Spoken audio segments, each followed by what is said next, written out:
Ladies and gentlemen, boys and girls, welcome to another live stream. This is a call-in show. We haven't done one of these for several months. Usually every Saturday I go live with members of Copilot CRM for office hours. But today I figured we'd go back to the original call-in show. So if you have a question and you'd like to call in, call this number right here, 361-733 3332 while people are showing up. If you haven't got a copy of the book, highly recommend. You can get it for free on the podcast if you like to listen to it. You can buy it on Audible if you like Audible. You can get it for $1 on Kindle if you want to read it. Or you can buy the hardcover. I think it's $23 or $22, something like that.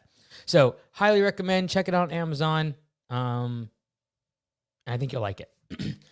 There's very tactical things inside of here. It'll take you about 5 hours to listen to. If you're a fast reader, you'll probably go a lot faster through the book. Halfway through the book, I do give away a course, so it's free. If you just have to get to the middle of the book. So that is the book. All right. If you have questions, feel free to give me a call, 361-733-3332. We're going to prioritize people on the phone lines today.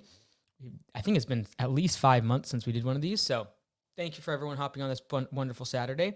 Also, if you haven't already, make sure you sign up for Blue Collar Summit, bluecollarsummit.com. It's coming up in January. The site is brand new, brand spanking new. I'm going to be leading a whole day workshop. It's a 3-day event, Thursday, Friday, and Saturday. Friday is going to be the entire day will be a workshop. It will not be a bunch of keynotes on Friday. It'll be an entire workshop. Let me actually share with you exactly. You can see this via to bluecollarsummit.com. It's going to be in January 16th, 17th, and 18th coming up here in 2025. So go check it out. Highly recommend. We will sell this one out because it's not as big as we had hoped. But this kind of walks you through different keynotes, the breakout sessions, the workshop. So we're going to have breakout sessions for like anyone over $1 million in revenue. You're going to have to show your P&L to get into that one. We're going to have ones for younger guys like under 24, 25. Day one. Keynotes, you're going to not want to miss this one. This is going to be including the one and only from Bar Rescue, John Taffer. So he'll be our opening keynote for day one. Day two, I'll be doing the full day workshop. On this one, no one will be able to bring in any sort of recording device or cameras or phones, devices of any sort. Day three, more keynotes, some cool stuff we're going to be presenting there. So definitely want to check it out. Here's some of the different keynote speakers that will be in attendance, and you can go to the website, check this out. Greg Crabtree, and a lot of people know him in the home service industry from the numbers perspective, and there's a whole host of others that are going to be joining as well. So go check it out, bluecollarsummit.com. Lots of information, and you can book your tickets. Tickets probably, to be perfectly honest, it's going to be towards the end of the year by the time the prices start going up. We're just simply going to do it based upon how many people have registered. So if you know you're going to come, I just recommend buying now because we're just going to ratchet up towards the end as we fill up the venue. All right, let's go ahead and get started. We got first caller is coming in. Looks like from Washington. Let's make sure that this phone thing is actually working correctly. Can you hear me? 360? Hey, Mike, can you hear me? I can. I can hear you. Cool. What's up, brother? How can I help you? Perfect. Yeah, I wanted to ask, do you know who Jeremy Miner is? I've heard the name. Oh, okay. So he has like a style of selling. I'm not sure like you've heard of him, watched him before. Okay. I don't think so. To be perfectly honest, I've heard the name, but I don't think I've ever actually watched this content. Sorry. Jeremy, what was his last name? Okay. Jeremy Miner. Miner. Got it. All right. I'll check it up sometime later. Okay. Okay, so my question was going to be like, when you go out to do estimates like for projects, like not like lawn mowing, like instant quotes. Yep. What is like that process so they can actually so you can avoid any like objections and things like that that you used to use when you did go out to do like in-person estimates like that? Yeah, so there's several. Go ahead. Mm-hmm. Go ahead. Yeah, so there's several things you can do, like in projects. The advantage you have with projects when you actually go meet the customer is you can use a lot of different Yeah. tactics other than simply speed around the technology side of delivering the quote. So a couple of things is like the number one thing is assume the sale. So like when you're leaving Yeah. the bid, meeting the customer, even if you got to go prepare the quote, assume the sale, and that's like, okay, so when we come, this is what we're going to do. Here's how it's going to roll. A lot of times sales are not consummated because the customer is unsure of what the next step is. So instead of just being like, hey, yeah, Got it. thank you so much, I appreciate it. The office will contact you back and get the quote to you, and then we'll go from there. Instead of saying that, it's just like, okay, so thanks so much. I'm going to make a video for the crew so that when they're here, they know exactly what to do. I'll mention X, Y, and Z that we talked about that you really were specific about. And then I'm going to get that over to the office. They're going to send a quote to you within 24 hours. And then they'll get you on the schedule as soon as you get that deposit paid. So just assuming that that is all going to happen and then walking them through the next step of the process is the advantage you have of having that in-person contact. Okay. Okay. Yeah. And that's why I asked, like, if you knew Jeremy Minor, because what he says is, like, assuming the sale is kind of like, it makes them feel like, oh, what the heck? They're just, it's like like you sound pushy, and it makes them not want to go with you. Only if you haven't built up the rapport. Only if you haven't built up the rapport and the relationship in that process. And that's the advantage you have of being in person. If you tried to do this over the phone, it would come across wrong. But if you've actually done a walkthrough with the customer, listened to their needs, gone over what things they didn't like about their last contractor, you really understand them and what they're looking for, and not just like what they want done on their property, but why, like what's the intrinsic motivation, and you're able to connect with them. Making that assumption makes it really simple for them to make a buying decision, because everyone hypes up the close when in reality the close isn't a problem if you've just assumed they're going to be on the other side of the close. Like the decision shouldn't be a hard thing. It's like, hey, just click this button. Like we've already gone through all the steps that are going to happen after this. The only next step of the process is click this button. Got it. So it would basically be, before you assume, you just kind of prepare by asking them questions, like actually knowing why they're looking for you to get this project done. Like asking those questions before you assume the sale. Yeah, ensure like that you go in person. Ensure that they know, like, and trust you, right? And so in that process of 20, 30, 40 minutes, whatever you're doing that walkthrough, you are literally figuring out all their pain points. You're speaking to those, and you're not doing it in a salesy way at all. You want what's best for them. And if you actually believe, that if you actually care about the customer and you believe that you're the best option for them, then you're going to do whatever it takes to convince them, quote unquote, to go with you as the vendor. And so a lot of times the reason people think that they feel salesy is because they don't actually believe they're the best option for the customer. And so in reality, most contractors need to sell themselves on themselves first before they go to a customer and try to convince, quote unquote, them of ever using them. Because if you don't believe you're the best option, if you don't believe you're the best value for the price you're charging, it will come across in the way you sell, and you won't want to assume, and it will feel salesy because you don't care about the customer. Got it. Thanks, Mike. You got it, brother. Best of luck to you. Take care. All right. Next caller is coming in from 757. Welcome to the show. Thank you so much for coming on. Hey, Mike. What's up? How are you? Good. How you doing, brother? I'm doing good. So I just had a couple, two quick questions, or one of them might not be so quick. I'm not sure. So the first one is fairly simple. But do you recommend growing really fast and then making it really profitable, a little bit later, or do you recommend growing a lot slower and more profitably? Yeah, so it comes down to your risk tolerance. I would say this. In general, the most profitable way to grow is determine what your capacity is in terms of if you use all your trucks and all your employees every single day, so max asset utilization, what would that revenue be? And when you hit that point, you're going to be at kind of the most profitable stage of your business because all your trucks are being used, all your employees are being fully used.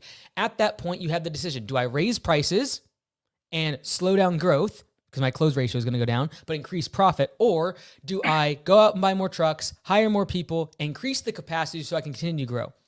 The part you're asking is really, what am I willing to give up efficiency of being close to max capacity? What I mean by that is, if you right now have 2 trucks and you're at max capacity, buying one more truck and hiring one more person is going to be the most conservative thing to do.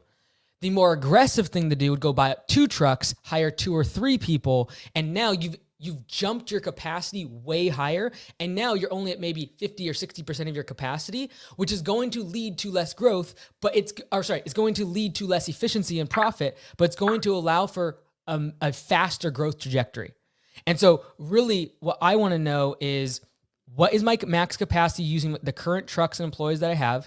And then if I'm going extremely aggressive, I'm going to get quite a bit ahead of that in order to be able to take on usually a spring rush of a ton of leads pouring in and be able to flex into my capacity that I've now expanded. Does that make sense? And is there any follow-up on that?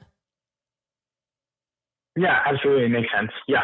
And so it really comes down to your risk tolerance, because if you're willing to have less profit and you have sufficient cash reserves, you're probably going to increase capacity, i.e. buy more trucks, buy more equipment, hire more people sooner than later, so that when you get a rush of leads, you're able to absorb all of it and maximize growth. And hence you are in growth mode. So does that make sense? Okay. Yeah, it makes sense. Okay. And then my second question, this one requires a little bit more about my business. So, this year I'm projected to hit like 100,000 in revenue or just shy of it. And I'm solo, like it's just me, and I live at home and everything. So I was just wondering, when should I start taking a salary, and like how do I even do that? Like I honestly have no clue like where to begin with that. Yeah, like in reality, you only take a salary in terms of an actual W-2 where you pay yourself through payroll. Once you're going to be taxing yourself like an S corp. If you're an LLC right now, get a good accountant at the end of every single year. Be like, hey, like before January 1st, be like, hey, do I need to file a Form 1120S and be taxed like an S corp? And they'll base that answer on, is the cost of running another tax return going to be less than the savings of being taxed as an S corp? In other words, getting around the 15% self-employment tax if you're in the United States. And so that's going to be the calculus they're running.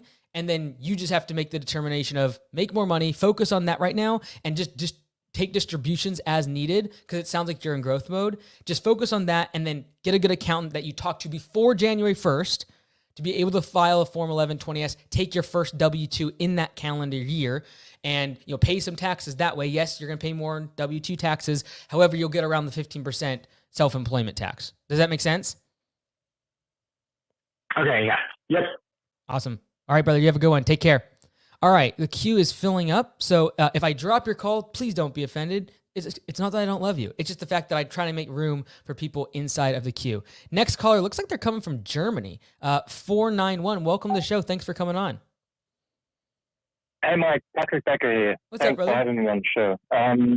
So I need advice when it comes to marketing. Right now, we are drying up a little bit on leads. So we are doing right now 20K in revenue, 12K in profit. We have 4 people, so 2 people working full-time, 1 distributing door hangers, and me as a reserve. Right now, our website is getting in leads. Right now, we got 105 leads for just about 12 bucks CPL. Then Google Services kicked in quite nicely with about 18 bucks per lead. But everything else when it comes to active marketing, like EDDM and all of that, it's just going down the toilet, basically. So right now we are paying it about 90 bucks per lead, and right now we are totally stuck because right now we are booked out for the next 3 to 4 weeks. I don't know if, like in Germany, most of the people wanted to have it on a semi-recurring services. So basically like bush and hedge trimming, like once or twice a year. And about 10% of them want to have it in a recurring, like monthly basis. Right now, we got 35.86% of all the budgeted hours for 2 people, 320. They come from monthly services right now. Got it. So I need a little bit of advice. We did in the beginning of the year, we did a big mistake and tried to boil the ocean, like in Cologne. And we went back and tried EDDM like with door hangers, which is working quite finely.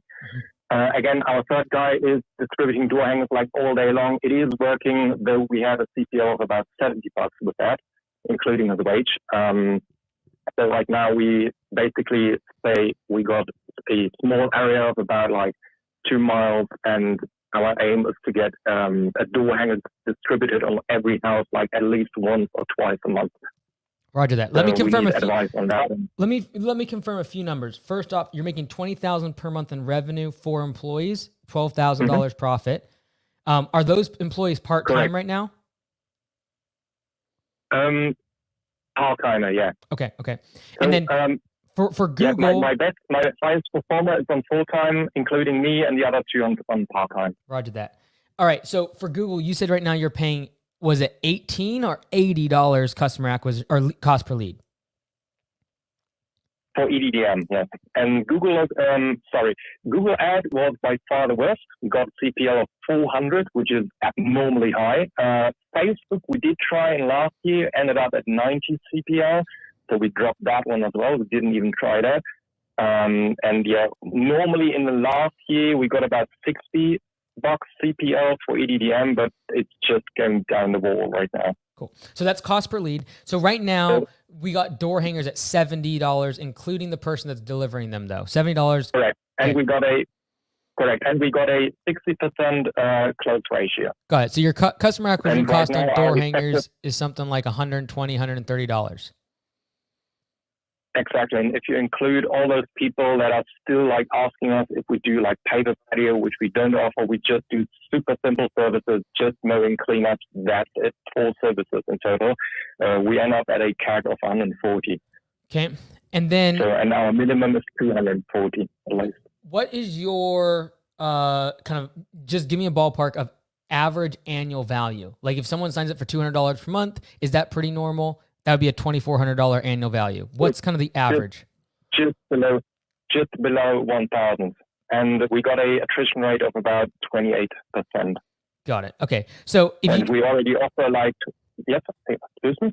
yeah, you're good. So basically, if we take your annual value of $1,000, we divide that by 0.28, we're going to get about approximately an annual or a lifetime value (LTV) of approximately $3,200. All right. So right now, the current math of buying a customer for $140 in order to make $3,200 of revenue, and then right now you are running, according to your numbers, a 60% profit margin because you had $12,000 profit on $20,000 in revenue. So if we can assume, let's even as we scale, let's just say 40% is going to be our actual take home off of that. If we can run that, that's looking at around, I think it's like $1,200 of profit, which means right now you can put into the machine of your business $140. And over the course of the next few years, make $1,200 in profit. So I don't think that's necessarily bad. And if you can pump money into that mechanism, it will still work. Okay. So maybe I'm just like trying to get my overthink in that case because I'm again from Germany and I'm trying to like replicate, even though I know it's different from America to Germany. I probably dare to say that we are one of the most expensive gardener right now with an effective hourly rate of $114 per hour. Mm-hmm. And hence the high profit margin. Man. Like half your revenue is profit right now. So I think you have the margin to keep spending at $140 customer acquisition cost. If you lowered your prices, you would probably have a lower customer acquisition cost because your close ratio would go up. However, I don't want you to do that because I want you to maintain that kind of margin so that we can make $1,200 in profit after putting $140 into the machine. That, ladies and gentlemen, is why you start a business. And so I think that's actually a good return. A lot of us will get tripped up over spending $70, $80, $100 cost per lead. And if you actually run the math on a profitable business, it still makes sense. Next caller is from 609. Welcome to the show. Thank you for coming on. Hey, what's up, Mike? My name's Dylan. Dylan, welcome. Thanks for coming on, man. Yeah, absolutely. Just got a question. So 2 quick ones. I think first one is when after your first location were you like, I want a franchise, and when did you know when to? Like, did you have a mentor or you just kind of jumped in and figured it out as you went? Really, whether it be starting a second location, whether it be franchising, whether it be starting anything new, usually you're not going to feel ready for it. And so I knew the goal for Augusta was to change the level of professionalism in the industry. I knew that to do that, we would have to franchise because we needed the location and we needed to compete with people locally. I thought I was going to do it in about a year, maybe 2 years after I did. But I realized if I didn't do something that would challenge my executive team, they would have moved on. And so I actually did it prematurely, knowing that I was doing it, quote unquote, before I was ready. That being said, you'll never feel ready and you'll usually feel inadequate, especially if you have any sense of self-reflection and can like analyze, be critical of yourself. And so usually we have two extremes. We have people that have uninformed optimism and just jump into everything. And then the flip side, we have people that, if you actually are self-aware enough, usually will doubt yourself because you always will feel inadequate and you'll always feel unprepared and you'll always feel not ready. So for you, are you considering a second location? Are you considering franchising? What's your thought? I'm considering franchising. I really like, I don't know, I kind of have the same passion as you. I just think a lot of the landscaping industry is just a couple guys who just have a push mower and stuff and just want to make money, but the rest of, other people who actually want the professionalism side of things and all of that, it really shows. And, I just want more guys in this industry to where we're not looked at as, just like, oh, you're a landscaper. Like how I want to be looked at like electricians, like plumbers, like those guys, like a legit company, a legit industry, I mean. Totally. And so I'm really passionate about the same thing as you. I think it's just more like, I get stuck in the how to go about it, but it's kind of dumb because, I got to the points where I'm at right now just by learning, just jumping in, like the majority of us. But I think it's more just like the question of like, because when I listen to all your podcasts and everything, you have so much knowledge on like what you're talking about with like taxes and everything like that. And I'm like, where did this guy go to learn all this stuff? Like, did you have a mentor? Did you just jump right in? You just learned it? Because I know I can take MBA courses. I listen to as many books as I possibly can. But I always feel like it's just, I'm lacking the knowledge, if that makes sense. So I don't know. Did you have a mentor like when you start like the second location, or you just did it yourself? Either way is impressive. Just curious. Yes, like I didn't have any sort of mentor coach until last year. And in part because anyone that is going to be so far above you that you want to actually pay to be around usually will not talk to you unless they can get value from you. And that value is going to come in the form of either A, lots of money, B, some sort of equity, or C, they just want to see you succeed and then be able to co-sign on your success and be like, hey, it's part of why they are successful is because of me. And so most of us need to just focus on creating evidence of success in order to attract a great mentor. Like a great mentor, if they're good, if they're great, they have tons of people wanting to be mentored, but that want them to mentor them. And so it is never a matter, like my coach, for example, hasn't taken clients for ages, and like to become a client is basically impossible. So why would he take me? First off, not really sure. Secondly, there needs to be evidence of success that when they look at the track record of what you're doing and executing on, they're like, okay, if I pour my fuel on that, they'll become way better. And so, but back then I was still creating the resume required in order to be able to attract a mentor into my life. And so I think most of us just need to focus on that and is like create a resume that is undeniably better than anyone else in the industry. And to do that, you're on the right path, books, podcasts, etc. And if you can make your passion this thing called business, and you love reading annual reports and you love documentaries about entrepreneurs and you love these books, it becomes your passion and your hobby instead of any other hobby that fills people's time. And so I just simply have done more reps, not because I am, more gung-ho about making more money, but simply because I love this stuff. It's like, if I go on a vacation, I would just read annual reports. I would just look at numbers and data. I would just run experiments using software. That's what I would do for fun. And so it's not that I'm better. It's simply a matter of I've been gifted this weird DNA that loves this stuff. All right, next caller is from 225. Welcome to the show. Thanks for coming on. Hey, Mike. My name is Robert Lowry Dufour. I'm actually from Baton Rouge, Louisiana. I just recently found out about you, right? You, Alex Hormozi, Tommy Mello, probably like the three people I'm consuming content from right now. Just saw the breakdown, the turnaround on the pool business. So I appreciate you doing that.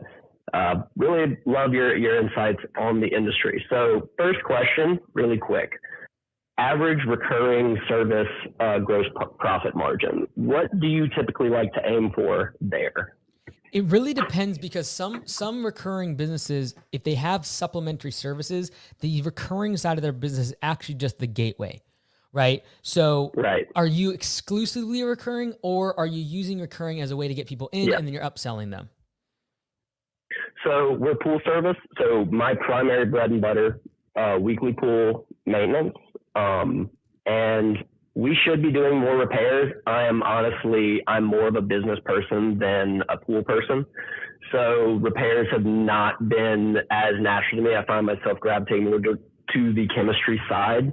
I used to be in a partnership. It ended this year. And so I'm in a bit of a transition period with my business. I launched this new one with the existing customers, half of the existing customers that we had with the old business. And I'm actually right now, I haven't put together any website branding, anything for the new business, because I've been exploring the possibility of linking up with a pool builder who we can, work on with leads and also have a better foothold in the repair / renovation side of the business, which kind of more like you talk about. But I primarily, as an entrepreneur, I like cash flow. So that's what I like to optimize for. I right now, just for reference, I run it anywhere between 23 and 85, but a blended average gross profit margin of about 50 to 55%. Is that gross profit? It looks like. That's gross profit. Cool. That's after chemicals and just direct labor, which right now the software I use to measure my labor cost, it has to estimate a flat rate. So I overestimate the amount of labor to account for just like a few other variable costs, fuel, equipment, depreciation, and such.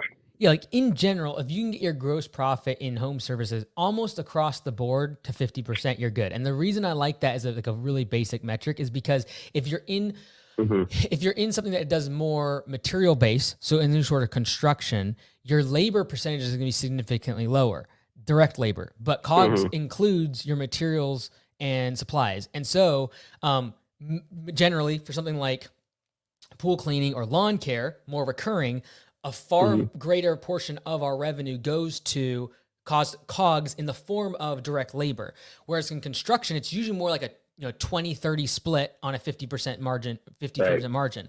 And so anything under 50, you start getting extremely profitable. Like if you look at the valuations and enterprise value of home service businesses, as you get below 50% gross of your revenue going to COGS, I just see the enterprise value and the saleability of that business increasing.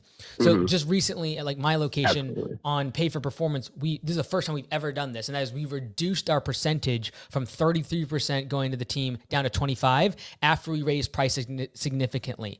And I know the impact will almost more than double our profits over the next 12 to 24 months.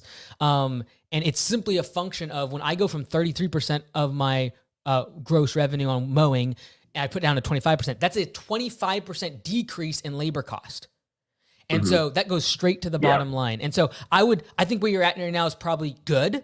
And I'd just say like, if you can get down to like 45%, you're going to just see incrementally better opportunities down the road at your next stage. Because if you're not passionate about the business, the industry, it's going to be probably some sort of an exit, multiple locations, general manager, some sort of passive thing down the road. And if you can get that down to 45 or 40, you just almost can't lose, honestly. So that would be my recommendation. Can I ask one follow-up? Yep. Can I ask one follow-up on that? So a lot of these customers we had since we picked them up, like 2018, 2020, they've been around for several years and haven't seen a price increase. Okay. So several of these people could probably, to make it to the current market rate, could probably be seeing anywhere between 25 to 30% increases on their service side. So what's your methodology for evaluating when to raise prices on existing customers? And yeah, I mean, there's plenty of things about it, but I'm curious to hear your thoughts. Yeah. So have you read the book yet? The turnaround book? No, actually I got the audiobook going through it now. Okay. So chapter, let me see. Chapter 4 is your chapter. Basically what it is chapter is 4. a way to make sure you actually have a way of knowing exactly when to raise prices. There's one way to raise prices, and it's based upon capacity, right? So basically, when you have got enough jobs in your pool route where you either need to hire someone or get another truck in order to increase capacity, you have the opportunity to raise prices. And the reason you have this opportunity is because if you raise prices and some people leave, you don't care, because you need to actually make room for them. And so that chapter will kind of walk you through how to determine what your capacity is. And then when you hit that, the more, so I would love to track this one day. The more time someone hits capacity, I can guarantee you their profits and their growth percentages are way higher, because it gives you the opportunity to actually move those levers by either raising price, increasing profits, or B, growing the business. And so it's a more calculated way of actually raising the prices. But if you know you're 20, 30% under market rate, if you just were able to accomplish over the next 6 months that price increase, you'd get your average recurring profit, blended profit margin on gross profit, probably down to 38 to 40%, which you would crush on. So best of luck to you. I know you know what to do there. Great work. Next caller is coming in from 205. Sorry for the long hold time. It is like 20 minutes been in the queue. So thanks so much for waiting. 205. Hello? Hey, what's up? How's it going? Hey, good. Okay, so yeah, you're on my call. Let me put you. Okay, can you hear me good now? I can hear you. You're good. Okay. So, right now my question is, I have a labor rate of that's like 38% to 41%. Okay. That I'm paying my employees for labor, And is that and I just got P for P, and I'm going to implement P for P. Okay. And so I was wondering, like, our route density is not that good, and then we're thinking about getting a 2-0 turn, stop push mowing, just don't push mow anymore, because in my area the properties are big. So I was wondering if I should kind of set the P for P percentage at like 35% and give them tell them hey, we're gonna get another 0 turn soon. This is I guess what y'all gotta strive for, or should I put out 40% to make them get the P for P bonus, and I guess that motivates them? Great question. Yeah. So basically it comes down to this. Right now, when you say you're paying 38 to 40%, are you considering that 38 to 40% of labor revenue or all of your revenue right now? Labor revenue only. Okay, great. Fantastic. So this makes it really easy. And then the next question is this, and I know this is like a weird question to ask. Is the business making a lot of profit and you want to give back to your team? Or is the business struggling from a profit percentage and the team is decently making money? Struggling from a profit percentage, and the team, we're paying $1 more than the average pay right here for Alabama. Okay, fantastic. What area of Alabama? Because I know that area pretty well. Down south of Birmingham, Hoover, Alabama, Pelham, Alabama. Cool. All right. So this is what I would recommend doing. Have you used the P4P software at all or not? I have kind of played with it, tweaked it. I found out my numbers. I had a call with Lee. I kind of asked him a little bit, some questions about it, to implement it, but not. I haven't really.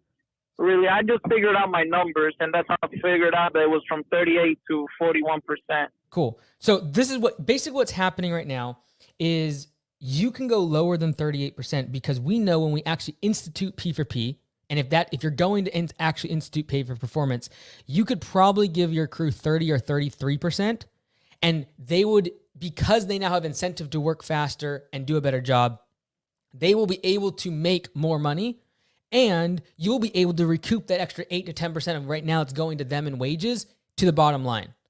And so I would recommend doing this. Use P4P software. Don't tell your crew anything.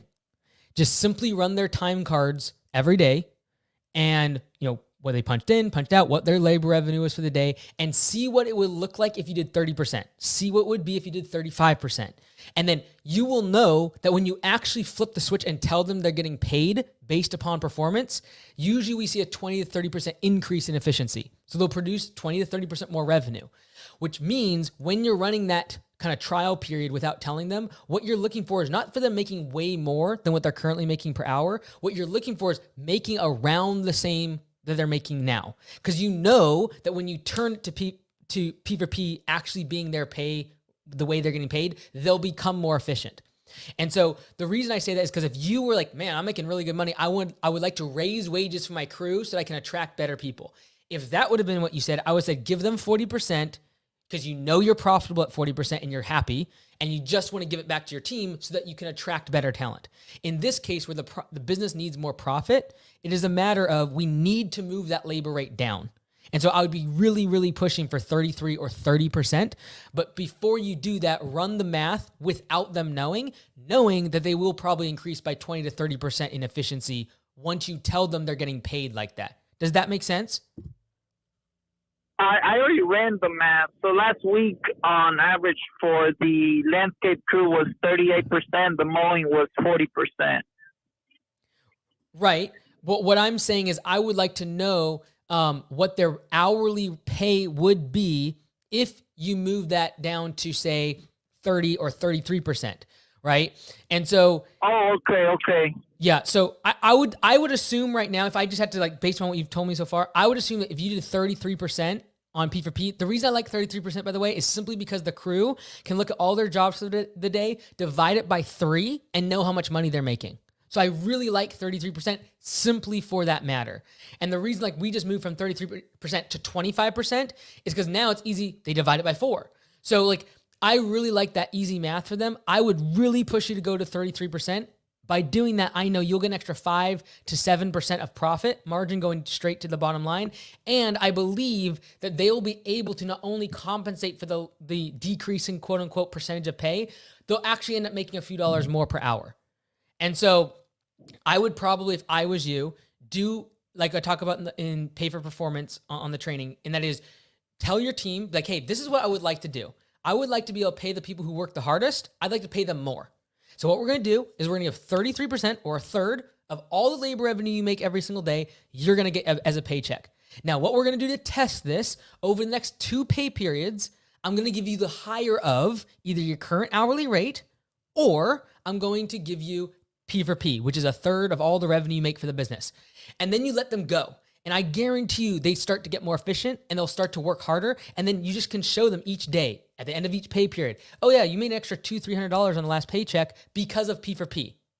And so if you do that for 2 pay periods where they can't lose, then it puts your mind at ease. Like there's not this massive switch. Does that make sense? Yes. Okay.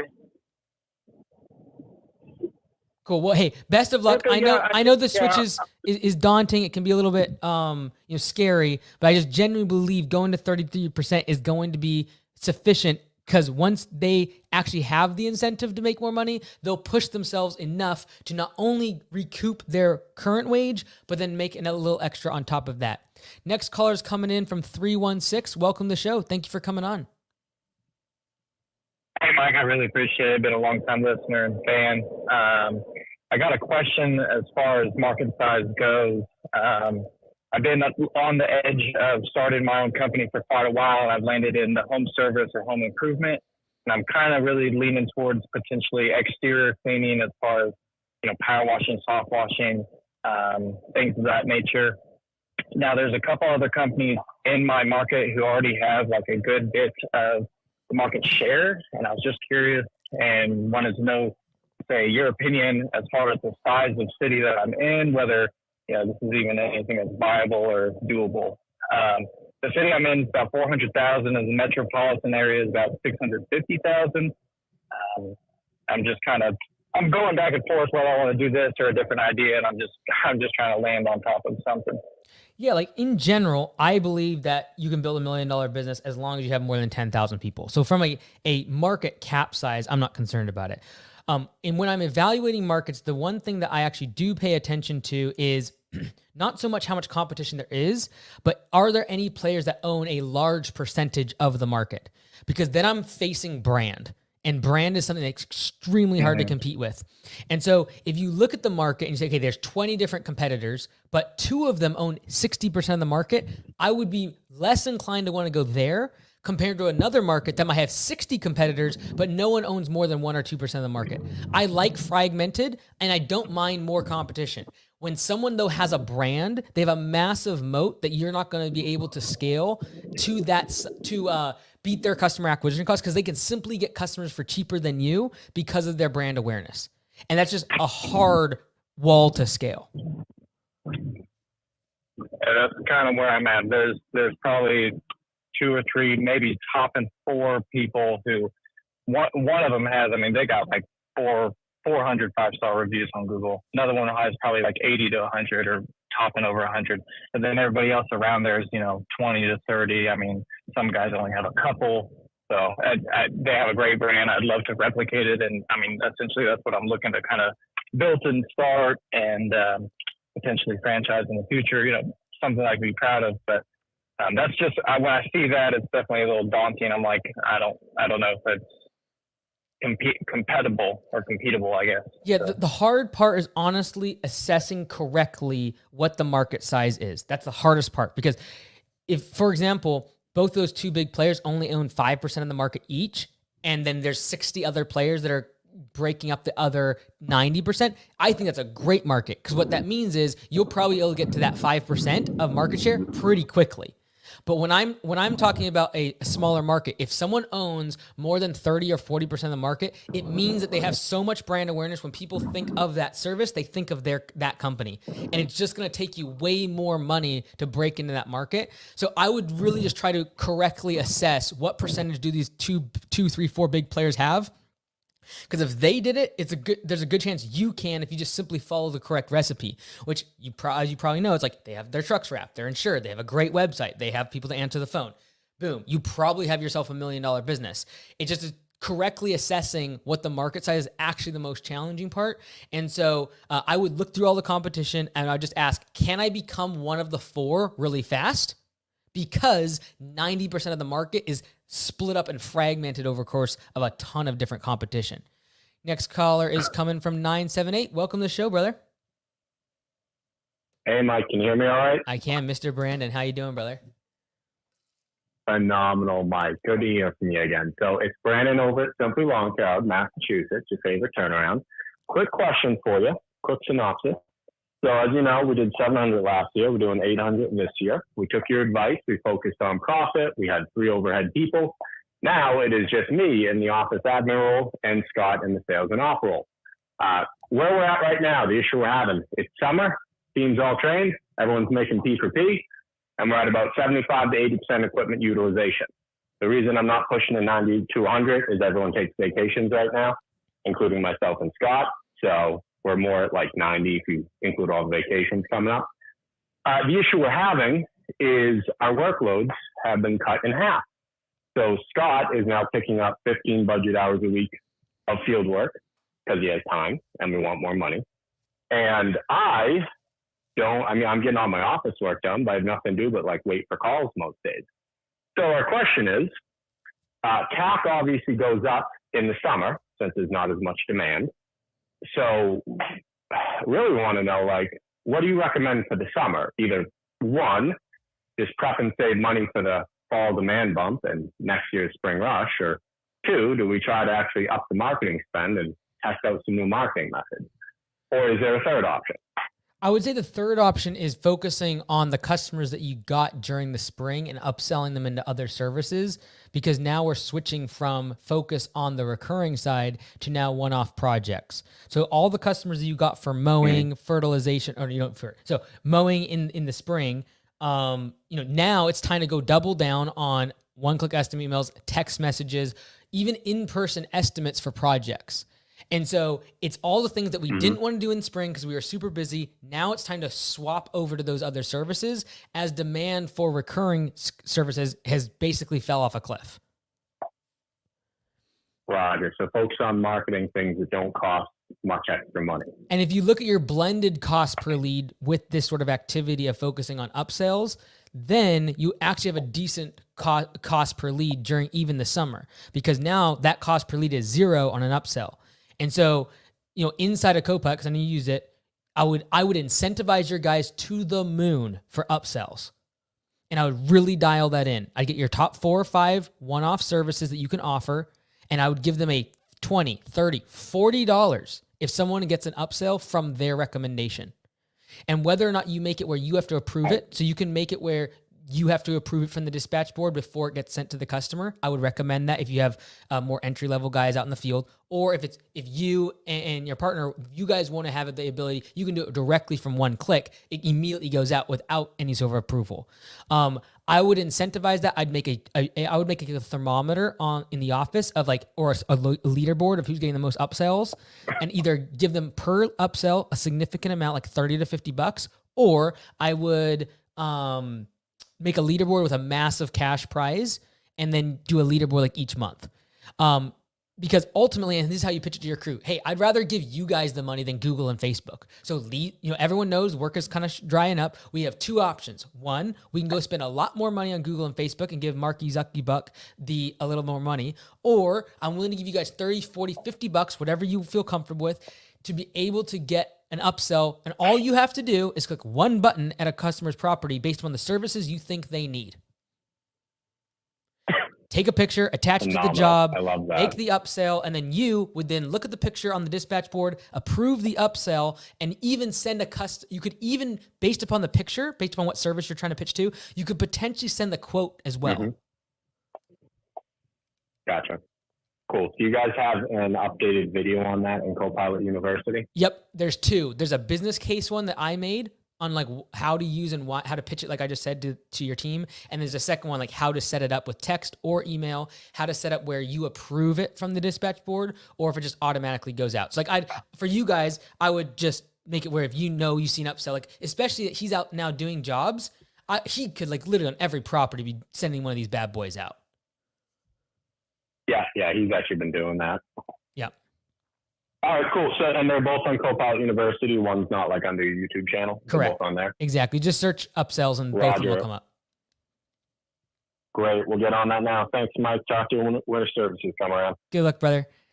All right. Next caller is coming in from 406. Welcome to the show. Thank you for coming on. Hey, Mike. How you doing? Good. How you doing? Yeah, doing good.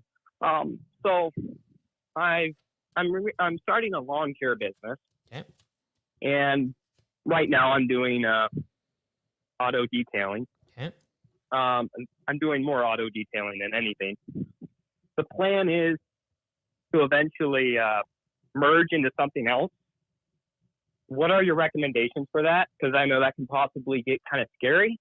What do you do with those old customers from the previous service you had?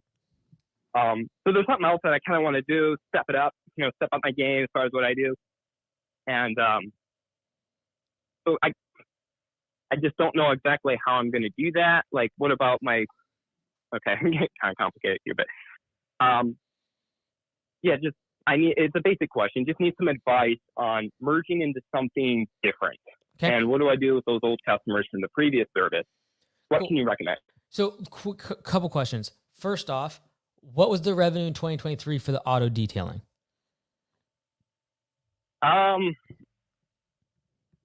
Okay, so I just got started, and I'm not bringing in a lot. I just got started. Got it. Okay, you're fine. You're fine. Okay, so just got started with auto detailing. Now you're thinking of switching to lawn care. What's the reason for that? Yeah. Okay, so actually, I apologize. I'm actually doing. I kind of got out of lawn care and into detailing. Okay. And lawn care didn't quite work, so I kind of switched over to detailing. So I apologize for the confusion. You're good. But eventually, I want to step it up to more of a more weed control, more home improvement service eventually in the future. And but I don't see that coming anytime too soon. So I've just kind of done the detailing. And so what makes you think that this time around is going to be different than the last? Like, what are you going to do differently now compared to last time when you did lawn care and it didn't work? You mean with the detailing? Or so you did lawn care, you switched over to detailing, now you're going back to lawn care. Yeah. What are you going to do differently now with lawn care to make it work compared to last time when it, quote, didn't? I kind of had a bad system as far as doing it. I'm just an independent contractor in my area. I'm not like I don't have a business. It's just independent contracting. Okay. And I guess kind of like one of my main concerns is, what do I do with those previous customers? Like if I get out of detailing or vice versa, like a safe way to merge into a different business. Yeah. So I don't kind of where I'm at right now. I don't think there's a ton of crossover in the way that like you're going to get a bunch of jobs. Here's the thing. How many people are in your database for auto detailing? Like how many contacts do you have? What was that again? I'm sorry. How many contacts do you have? So this month I think has been around, again, I just got started. So this month I think has been around 5, 6 or something like that. Yeah. So let's just say that you have 40 or 50 contacts from all of your mobile detailing business. I don't believe that's a make or break however you address moving into lawn care. Because first off, there's not going to be a ton of crossover. I would say in general, if someone's having their car cleaned out by you, they're also going to have a lawn care guide though. So take the contacts, send them all an email, be like, hey, I'm switching to a lawn care business. If you like me clean your car, you're going to love me taking care of your property. You might get a few customers from it, but I don't think it's a make or break. Like I would make the decision to switch to lawn care based upon your passions, based upon you having more knowledge than last time. I would also really strongly recommend getting away from being an independent contractor and moving into your own business so that you can get more of the margin. It's also going to be more reputable. You can start a website, you can get insurance, and then you can demand a much higher premium in terms of price. And so doing those things is probably where I'd start. And then in terms of like the crossover with past customers from the auto detailing, flip a coin. I just don't think making that decision based upon how the previous customers are going to react, I don't think that's the decision maker. I think if you're going to switch to lawn care, there's probably some crossover though, and I would keep those contacts. I would move them into your new CRM, send them a blast email when you start with the lawn care and be like, hey, no, I'm switching over to lawn care. I'm no longer doing detailing, or maybe you're doing both for a while. That's fine. But like, I would just try, but don't get hung up on whether or not that's going to be the make or break. Next caller is from 469. Welcome to the show. Thanks for coming on. Thank you. Hey, Mike. I've got 2 questions for you. So my first question was, how do I figure out my marketing budget for the next spring rush? Okay. And so this year, 2024, what do you expect in terms of revenue? 300,000. Okay. And then what do we expect in terms of profit after you pay yourself a reasonable salary? Right now we're at about like 37% profit before paying myself. So maybe 50, 60 grand, something like that. So yeah, probably 60 grand. Okay, cool. All right. So then what is the eventual goal for the business? Like obviously everyone wants to make more money, but what do you think next year realistically you want to grow to? So revenue, I want to shoot for 500,000. Okay. That would be my goal. Okay. But I guess overall goal is to open up multiple locations for my business. Okay. I would probably do the $500,000 year before starting a secondary location. And so let's shoot for that. So basically you want to increase revenue by 200K.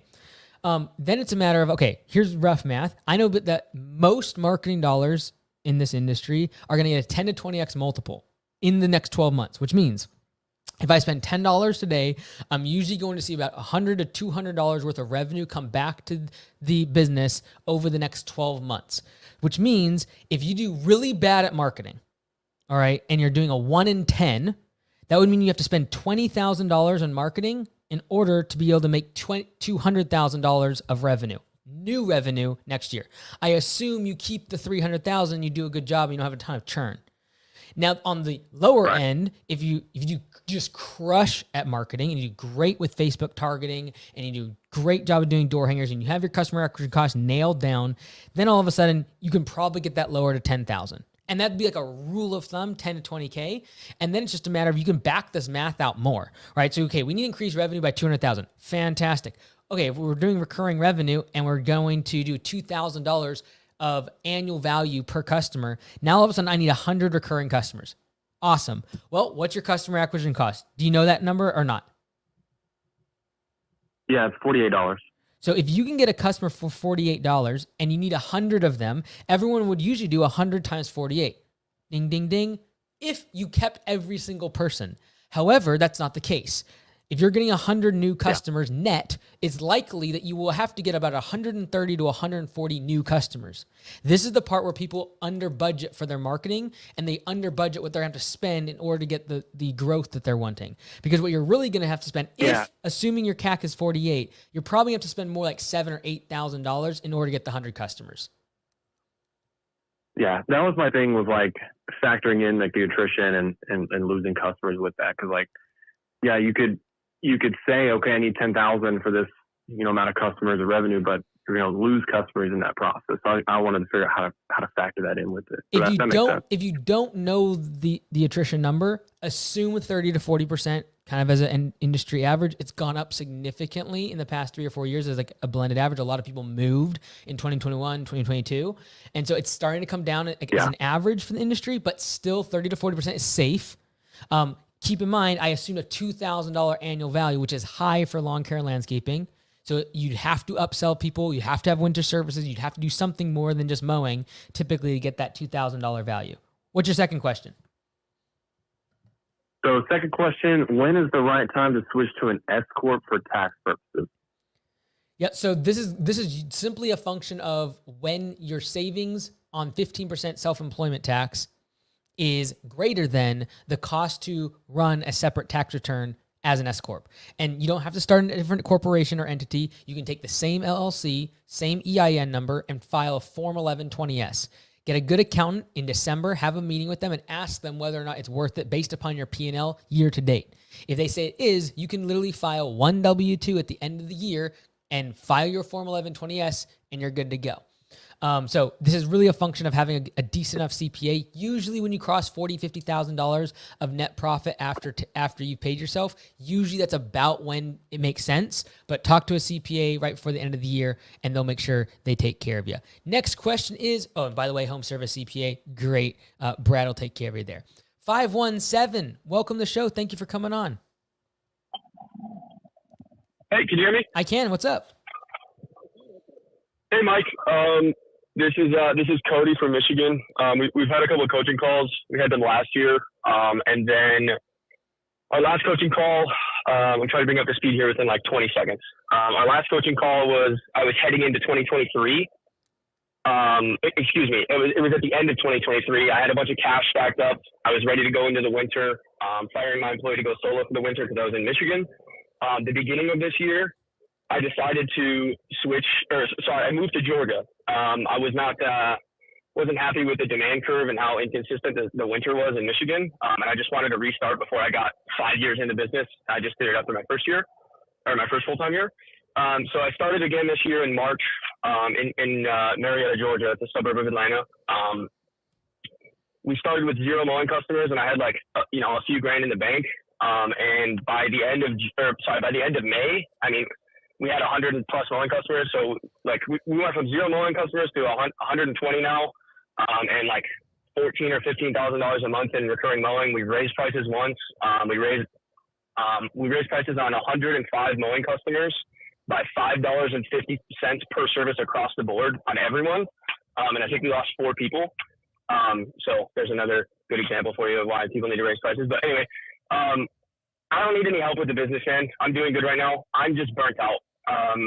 I know this is something that's predictable. Like the months of June, July-ish are usually like full of burnout. But man, like I went from just grinding, like doing door hangers, like 8 hours a day, 10 hours a day, mowing all day, and I was sleeping 3 hours a night, and I was running off of fumes, and that's all I needed.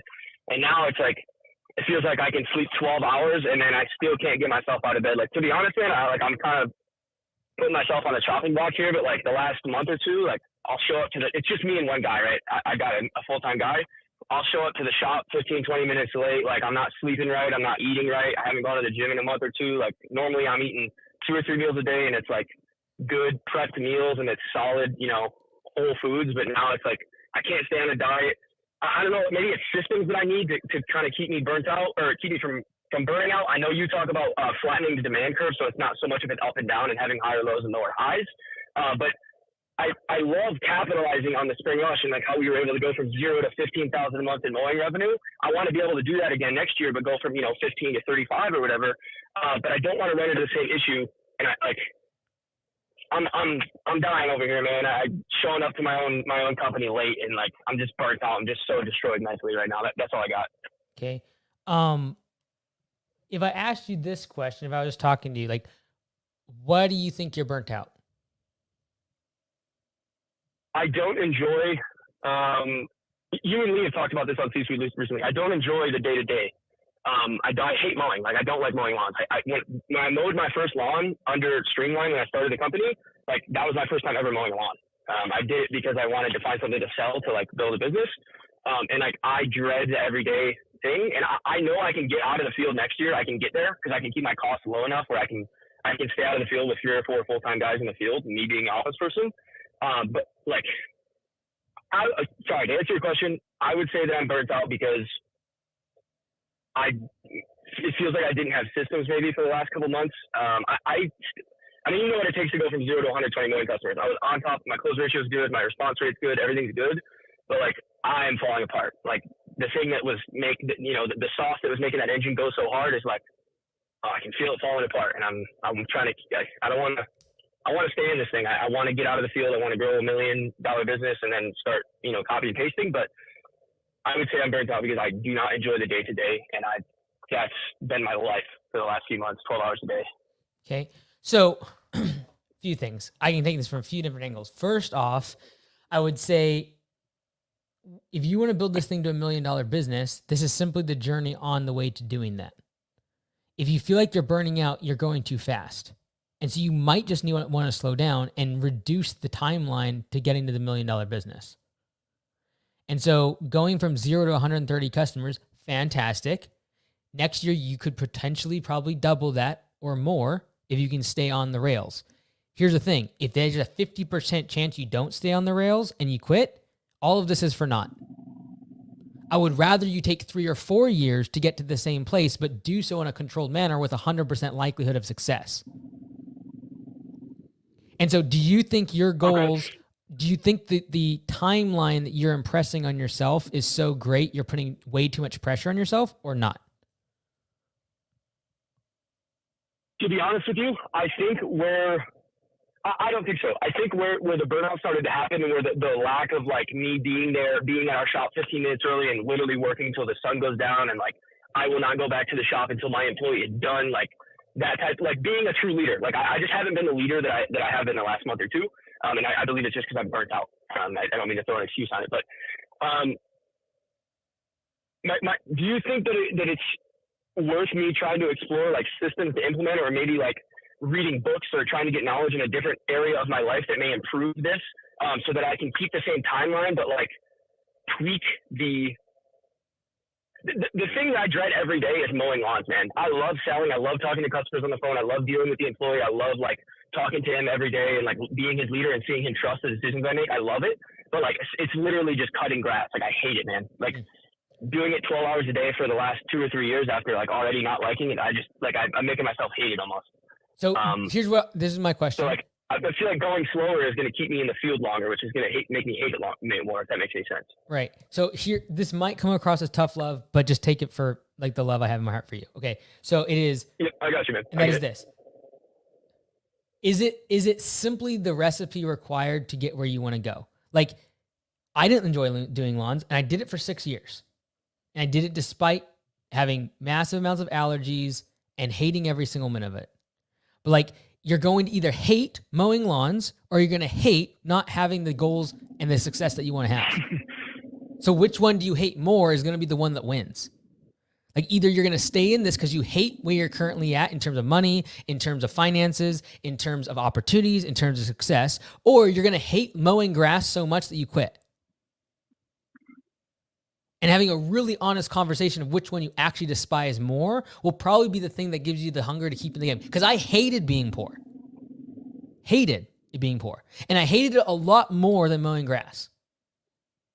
And not being able to breathe correctly because of my allergies. And I didn't take any medicine for it. And like, it was garbage. Like rashes and eyes swelling and throat swelling, all of that. But I hated being poor more. I appreciate you, Mike. Thank you, man. Okay. Love you, brother. Take care. Love you, man. Peace. Whew. Okay, Cody, I love you. Feel free to reach out to the community, maybe on Lawn Care Millionaires. I'm sure a lot of people would love to help you out or give a word of encouragement. I went a little bit more of the tough love part, but I think that's the majority of what a lot of us feel in home services. And when you're going from 0 to $1 million, you're not working on the business. You're not thinking about strategy. You're not thinking about the architect side of the company and entrepreneurship and books and conferences. You're just doing the work. And it stinks. All right, next caller is from 360. Welcome to the show. Thank you for coming on. Hey, Mike. This is Hector with Wise Redwood Lawn Care Services. Hector, how's it going? Good. How are you, man? Good, man. You're from local, right? You're in Washington here? Yes, sir. I've run into you a couple of times. So it's been a pleasure meeting you in person, too. Let's go. Cool. What can I help you with, man? Hey, man. I've always followed your content and everything, and I've learned quite a bit. But I just, I'm still struggling if my business is profitable or it's my second year in business right now. Okay. And last year we made $220, I think. And this year I'm hoping to make around $350. I could be shooting it low, but I think that's what I want to go for this year. But anyways, I need to figure out if my business is profitable or not. And I just don't know how to figure that out. I was hoping you can help me with that. Cool. Real quick, Hector, I missed your last year's revenue. Was it 28,000 revenue or 280,000 revenue? 220. Got it. Okay, fantastic. So 220,000 revenue last year. This year you're on track for 350. You're probably undershooting. Great. So you're asking, how do you know if you're profitable? Yeah, or I don't even know if that's... No, you're fine. Yeah, that's what I want. The bottom line is this. You are growing more than 50% over the year over year, all right? Anything more than 10% growth typically means that you're going to have a cash constraint. Because in order to grow more than 10%, unless you're just raising prices, you're going to have to buy more trucks and more equipment. And so what it's feeling, I would just guess, because I've been through this before, when you grow by 50%, you're feeling like I'm growing a bunch and I'm not seeing any money in the bank. Is that assessment correct? Right. Last year we ended with, I think it was a good amount in bank, which was 80 in the bank. Okay. With everything, all of my my expenses and everything. Where I have I think the only thing that that I have a debt on right now is a truck, which is $20,000, which that's pretty much I have on debt right now. And we have, I don't know if that makes any sense. And then in your cash reserves right now, 80,000 last year. This year, has it gone up? Has it gone down? Where is it at now? We're at between 120, 140. Cool. So I can tell you this: you are profitable. I know that for a fact. And if I take 80,000 and you're increasing just your actual cash reserves of $40,000, let's just say increase in cash reserves, on last year's revenue of 220, if you take 40,000 out of that, you're running around an 18% profit margin. Now, that's a really imprecise way to run your profit margin, though. And so this is when it's like, this is probably the time to really start thinking about like using something like QuickBooks to actually get a profit and loss statement every single month. Do you use something like QuickBooks right now? Hello? Can you hear me? Hello? Yeah, I can hear you. Cool. Are you using QuickBooks right now, Hector, or not yet? Not yet. I tried using it, but I started using it right at Spring Rush, so I wasn't able to dive into it to figure things out. So next year probably gonna look into it more like in the winter time and play with it. But right now I'm just using Yardbook right now, and it's working so far. Yeah. But As you wanna pass see the that report. 200,000 and you move more into now the manager side of the business and you start scaling up and having employees, you really will want to use something like QuickBooks to be able to connect your credit cards, your loan, your debts, your bank accounts, so that everything is flowing into one space, and then you just categorize, expenses, revenue, et cetera, and actually get an accurate P&L. Like every single month, I have reconciled bank statements for every single one of my businesses, and that's what I get. Like that's the one piece of data I need from every business is what's your profit and loss statement reconciled against the bank account. And the number one way to do that, just get QuickBooks account. It's expensive. Yes, I know. You're going to pay a few $100s, especially if you're running payroll through it. But that is the next step to actually really knowing what your profit percentages are. Next caller is coming in from 216. Welcome to the show. Thanks for coming on. Hey, Mike, how are you? I'm Ken from Cleveland, Ohio, and I guess I have two questions. I'm 21 years old. This is about our fourth year in business, roughly $250K annually. I do have one more year left of school, 6 guys working. It's myself and a partner, 2 full-time guys, and then 2 other just summer worker guys where we're home from school as well. And my question is, next year is going to be kind of the big year where I'm not going back to school. So I'm looking at buying out my partner. So I was wondering the buying out / evaluating process and what would be the best kind of course of action regarding to figure out a best, course of action and price for that. Cool. So, so are you trying to get rid of him or is he wanting to leave? I would guess it's a mixture of both. He's going to The Ohio State, and he's going to be a dentist, so he's on his way out as well. Okay. And then for myself, I also am looking to kind of just do it my own way because I'm going to be out of school, so I'm going to be done. I'm going to be ready to go, and I don't want to carry him around when he's back at school. Has he thrown a number at you? He is not. No. And we're both we grew up best friends, and we're both very, talking through this whole process with each other. And we're obviously going to try to talk to as many people as we possibly can to figure out the best and most fair way for the both of us. Yeah. Yeah. I think first and foremost, I just have an honest conversation. And how I'd open it up is hey, if by the end of this meeting, we don't agree on a price, we'll go to other measures of valuation. And here's the ways that we would value the business. And usually you can get 3 different ways. You can do it based upon profits. You can do it based upon number of customers and your CAC. So you can be hey, we usually have to spend $150 per customer. We have 100. Okay, you can break all that down. So 3 different valuation mechanisms. Just look them up on Google. There's multiple ways to value a business. You can determine those before you start giving numbers, right? And then you can be do you have a number in mind? And he knows kind of what the cash position is, what the business can afford, et cetera. You know what you're kind of willing to pay. And so I just have the honest conversation first. And then just before that, though, determine if we don't make, if we don't have a meeting in the minds in this meeting, we're not going to be mean. We're not going to be, nothing bad's going to happen. We're simply going to use this mechanism, and we're going to have a third party come in and help us evaluate the business. That third party could be another, someone in the industry. I do this quite often, but you could also just get a consultant or someone to give you a valuation. Yeah. And then you guys just use that. Right. I like that. No, that works well with talking to him first and then going from there if we can't fully agree on something. You honestly have a lot of the leverage here, him moving away. Also the fact that he's going to become a dentist. He's not going to be able to be doing this. So you have actually most of the leverage here. The longer you wait and the closer it gets to school, you probably have more leverage. So because I'm speaking to you, I would probably say wait as long as possible. It gives you more leverage. No one else is going to buy out the 50%. You are the only one that really can, because he can't go sell his 50% to someone else. So if I'm talking to you let's be a shark here and you're trying to get rid of this person, which I know that's not the case, but let's assume it is for a moment, I would be waiting as long as possible and realizing you have all the cards on this deal. Next caller is coming in from 517. Welcome to the show. Thank you for coming on. 517. Hi, Mike. My name is Reggie. Hey, how's it going, Reggie? Oh. Hi.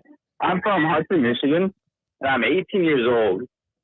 I'm currently wondering just what the best plan for marketing would be this season. I didn't quite have the money for marketing at the beginning of the year. And now I have, I'm getting more money, but I'm just wondering if I should wait until the end of the year or for next spring rush or what expect. what exactly steps I should take. Yeah, like if I was you, I'd be testing right now different kind of marketing methods, try to figure out some Google stuff, figure out some Facebook stuff, run some every door direct mail, do some door hangers, try to get some sort of pulse on what's working. And then I would try to keep as much powder dry for next spring rush because that's when your customer acquisition cost is going to be the lowest. And so right now, it's tempting when you have more money to spend said money on growth. The problem is it will cost you twice as much to grow now compared to next spring. So right now, I'd prefer you get the skills, the education, and the data required to succeed next spring rush, and then spend your marketing dollars next spring. Does that make sense? Yeah. Then, so right now, like Facebook ads are doing pretty good, and then I do door hangers and yard signs, and those all do pretty well. So I've been putting a little money towards that, but yeah, that definitely makes sense of waiting to push all the money towards spring rush. Also, next month, I will be doing like an hour-long video on 20 different ways to market. I'll break down the pros and cons of each. That might be helpful as well. Next caller is coming in from 971. Welcome to the show. Thank you for coming on. Hey, Mike. My name is Jesus. I'm 25. I own a business with my partner. We're doing about 1.4 this year. Good for you. Can you hear me? I can. Yep. Absolutely. So you've talked about building the foundation, which it feels like that's what we kind of have, but everything within that foundation feels like it's not complete and disorganized. Okay. Like there's loose ends in every single aspect of it. And when I try to close one loop, I have to go to another, and then that loop opens up again. And it just feels like it's a never-ending cycle. What evidence do you have that things are falling apart internally? Equipment, employees, not doing their job, poor return customer rates. We sent out a review request from customers. We got like 8 messages come back saying that they were unhappy. They felt the value wasn't there. Yep. Our manager, I'll tell him, hey, this needs to get fixed because we're going to run into this problem. He'll say, okay, and then he doesn't do it because he ends up problem solving something else. It just seems like it's all kind of like sinking from my point of view. Okay. No, great. But it's still Great. going. Very self-aware. So, question. What was revenue in 2023? 1,050,000. Okay. What was it in 2022? I think we were like 700-800. Yeah. So you've doubled the business in 24 months. So keep in mind, first off, we'll get to like how to fix, but like keep in mind, it's going to seem like twice as many problems, twice as many issues, twice as many complaints because you simply grew revenue by double. And so I would frame that first, because as people grow, and especially if you're a people pleaser and it hurts to have bad feedback, like it kills me, I can't sleep usually. When that happens, I have to realize that the business is simply bigger, and I could do 2 things. I could A, try to fix the problems, which is what we'll talk about in a second, and put my head down and just fix stuff. Or B, I can just retract the business back to being a smaller size. And guess what will happen? I will have less complaints. I will have less problems. I will have less equipment breakdowns. And so I'm going to assume that you're not going to shrink the business. You continue to grow, make more money, etc. Yeah. So then now that we've crossed that bridge, it's a matter of how do we fix these things? And the question I have is like, do you know how to fix these and you're just observing, or do you actually have an education, like an ignorance side of things? Like you don't know how to fix these problems? Because it sounds to me like you know what to do, like the equipment. I could fix every single problem myself if I had unlimited time. So here, this is the great. So this is what I would recommend. I would recommend not growing next year. I would take 1 year and try to do 1.5, have the same number of customers, same number of trucks, same number of employees, raise prices by 20 to 30%. Okay.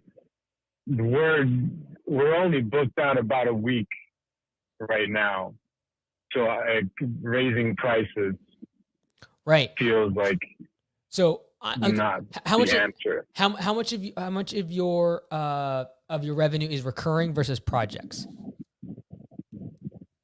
We have around 300,000 recurring, rest yard cleanups, almost no landscaping. Okay, wait, sorry. 300,000 in property cleanups, mostly everything else would be mowing, and then very little landscaping? No. Maintenance would be around 300,000. Okay. Everything else variable landscaping. Got it. So like property maintenance type of situation for the other million? Yeah, cleanups like overgrown properties and bark dust and that kind of stuff. One-time project. Got it. So this is the thing. I know you're only booked out 2 weeks, but the reason you're only booked out 2 weeks is because you've been increasing capacity by buying more trucks and hiring more people. Like, I would put like a moratorium on buying stuff. No buying stuff, no more hiring. As soon as you do need those things, you simply would raise prices. And that might be next spring, to answer your question more directly. Like, do you need to raise prices now? Maybe not. You only have 2 weeks worth of work. But the next time you think I need to buy a truck, or the next time that you think you need to get more equipment, or the next time you think you need to hire someone, you stop and you just raise prices. Okay. Because what's happened over the past 3 years is you have doubled the business, which means you're in massive growth mode. And in growth mode, you have massive amounts of pain. There's so many things that break simply due to the pace at which you are growing. Growth sucks cash, and growth creates chaos. And so if you have too much chaos, or you don't have enough cash, simply slow down growth. And we can do it in a much more profitable fashion. I happen to believe that if you're making an extra $100,000 in profit in the bottom line, these problems wouldn't seem so bad. And so we can do that literally within 12 months by just not growing by 300 to 400K next year. Okay, so you just kind of take a breather.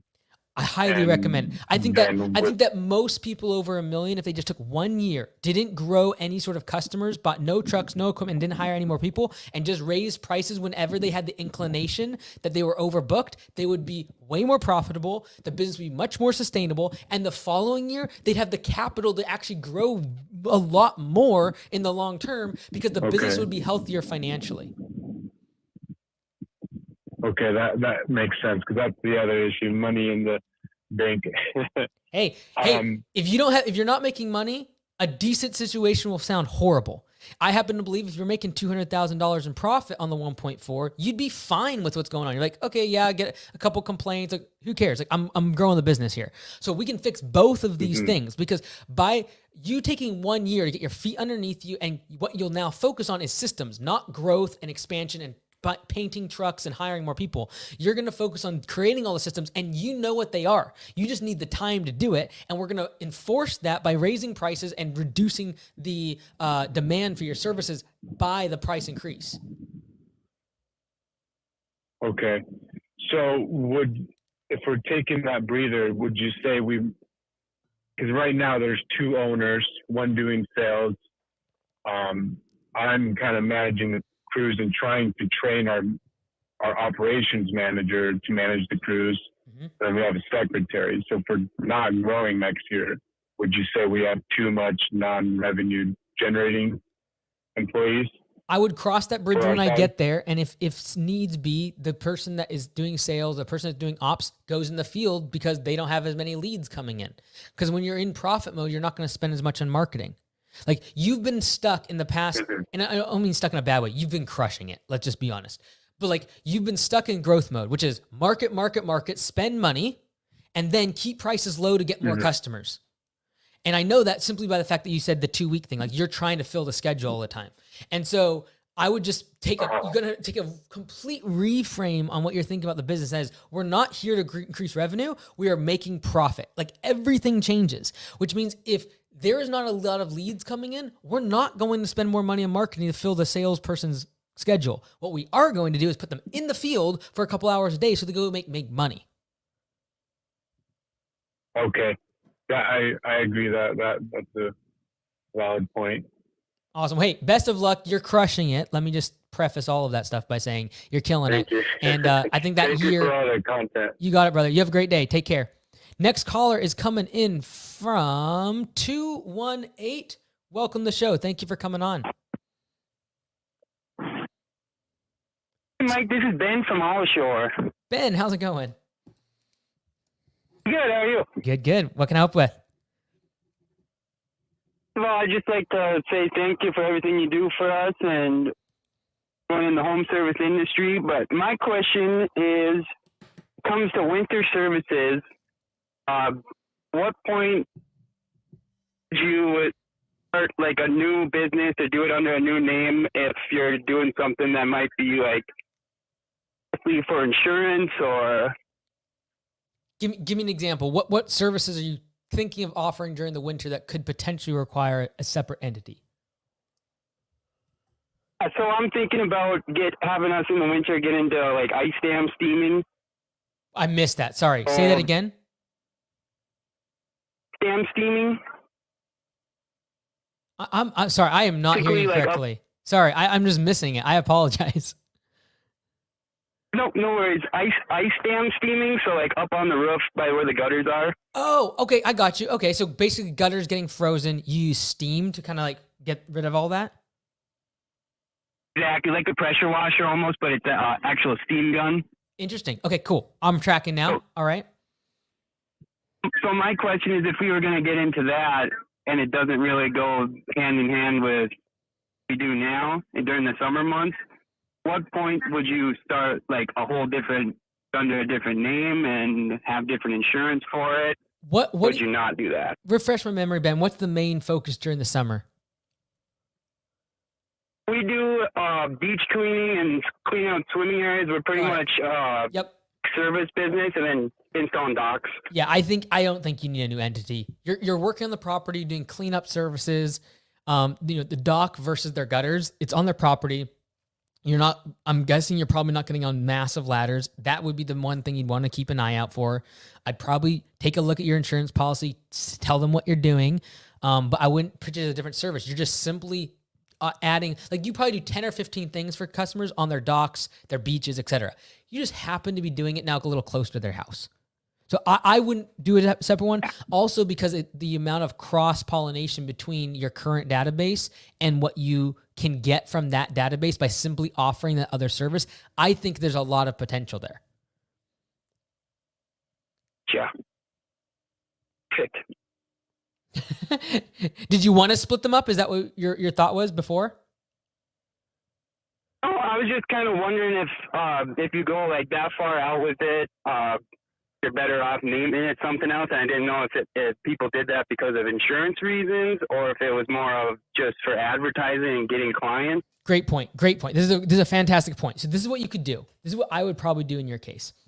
Is what we're doing with Augusta, right? So we have AugustaLights.com. No one's starting new entities, but we're running it from a customer-facing perspective as a different business. Because no one's looking up Augusta Lawn Care when they want their lights in. They're going to be searching for Christmas light installers. And so we started a new website, but everyone's entity is the same. And then you just add a DBA for the other service. And so we would add a that makes sense. DBA of Augusta Christmas lights. So I would probably go that direction. And if it blows up, maybe you consider doing it separately, but just make a new front end website. I'd call it Allshore Gutter something, Winter Gutters, or whatever, however people refer it to it. I'd be looking at your Google Analytics and like the search side of things to see what people are actually searching and then potentially make a new division. But I'd revolve it around the branding of Allshore so you can cross-pollinate. Make sense? Yep, gotcha. All right, brother. You have a good one. Take care. Next caller is coming in from... Oh, this is a caller from today already, so maybe I messed up on them. 216. Did you have another question? I apologize. Did I cut you off? I did, yeah. No, that's all good. And I guess before that, I meant to say it before, first and foremost, it is absolutely incredible of all the content you put out there between everything on YouTube and your books. When I'm reading both your books, just from start to finish, the business side of everything that you get into is incredible, especially how you're just giving it out on YouTube. Regardless, So my next kind of follow-up question was, so next year, if I do buy out my partner, or which is the plan to do, he's one dentist and I'm evaluating, et cetera, is something I'm heavily considering is, and it's a little ironic asking you, but I'd love to know like what my thought process should be and the pros and cons of considering joining a franchise. And I know it is ironic, again, asking yourself, but I'd love to hear your thoughts because I'm thinking like it's something definitely that's been on my mind, and I'd love to hear your thoughts and the questions I should be asking myself if it's something I should do or not. So I'm super biased. Let me just say that you should talk to franchisees of whatever franchise you're considering. I would say, first off, what skill deficiency or what are you going to gain from joining a franchise? And I think it's kind of interesting as well. I guess a lot of my thought process that comes through it all is that every single night, every single chance I get, I'm watching your content. And I even realize, like, since I'm so young in a business as well, I'm almost trying to copy and paste what you've done and implement it into my business each day. And then the thought is, like, it would make more sense just to kind of, don't beat them, but join them. But I think, like, with the franchise, it's the whole systems aspect of everything and how it can take so much. I mean, it's a lot of stuff that you say, but the whole, command center as well to take care of all the admin work, just to allow me to focus on selling and doing the actual work, just instead of having to split, put 2 to 3 hours a day just in the admin work after each day of working in the field, I think is incredibly valuable. And I guess my long-term goal is to hopefully eventually get out of the field. And I think with the ability to join a franchise that pretty much gives me a playbook to expedite that process, then kind of, going through the mud and trying to learn it on my own is incredibly valuable. Yeah, well, so from my perspective, I think the advantage for you joining a franchise like Augusta, for example, getting to 500,000, you'll probably save yourself a year by using Command Center. Once you pass 500,000, you can get yourself an office assistant. You can take a little bit more on internally, get a little more diversified. Great. But it'll probably save you a year there. I'll be honest. The best part about Augusta Nation is the community, right? Like the $1,200 that we charge per month will cover you got AugustaLights.com, you got the main website, all the marketing and the templates and the coaching. That's all great. And I could sell you on that. I'll be honest. The best part is the community because you have 150 other people, a lot of them which are very close to your age and where you're at in the business that are all doing the exact same systems. And so you get a bunch of people iterating on the exact same system and then telling everyone what's working because we're not competing with each other. And so that's probably, I would say, and then just talk to other owners. So there's pros and there's cons. There's cons because when I make a bad decision, it's going to affect you. Right? If I make a good decision, it'll affect you too. So you've got to kind of weigh these things out and realize that when you join a franchise, you are hooking yourself up to other people. What that means is in any community that if someone takes a bullet, it does impact you indirectly. Right? So if something bad happens to some other owner, it impacts you. It also means there's power in numbers. And that's why a Buffalo group, when people are attacking, they all get together. That's what the community is born for. You get great ideas getting put forward. You get people iterating on, say, something like door hangers. It's like, what's working? Oh, this is working. Okay, great. Let's tweak this. And then we bring it to the media team. Let's tweak this. And so you get a bunch of people doing stuff. And that's the advantage. It is the community. And I would say to anyone thinking about joining a franchise, look at the community as the number one asset that you're tapping into to be able to accelerate your education and the growth of the business by not having to learn the mistakes of others. Does that make sense? Absolutely. It does. Yeah. And then I guess another question I have is, would you guys, even I do hope to buy out my partner, is it even an option to join Augusta or other franchises as a partnership? And then along with that, would I be able to, if I really was sold on joining Augusta or a different franchise, would you guys be able to help with the buying out process or be involved in that at all? Or would that be on my plate in order to kind of become a solo operator, get them out of the business, and then approach you guys? I would definitely do it beforehand. If you talk to Lee, for example, on the calls, he's done so many of the acquisition stuff. He could help with some of this stuff with the partner. Right. But I would recommend doing that before really for this reason.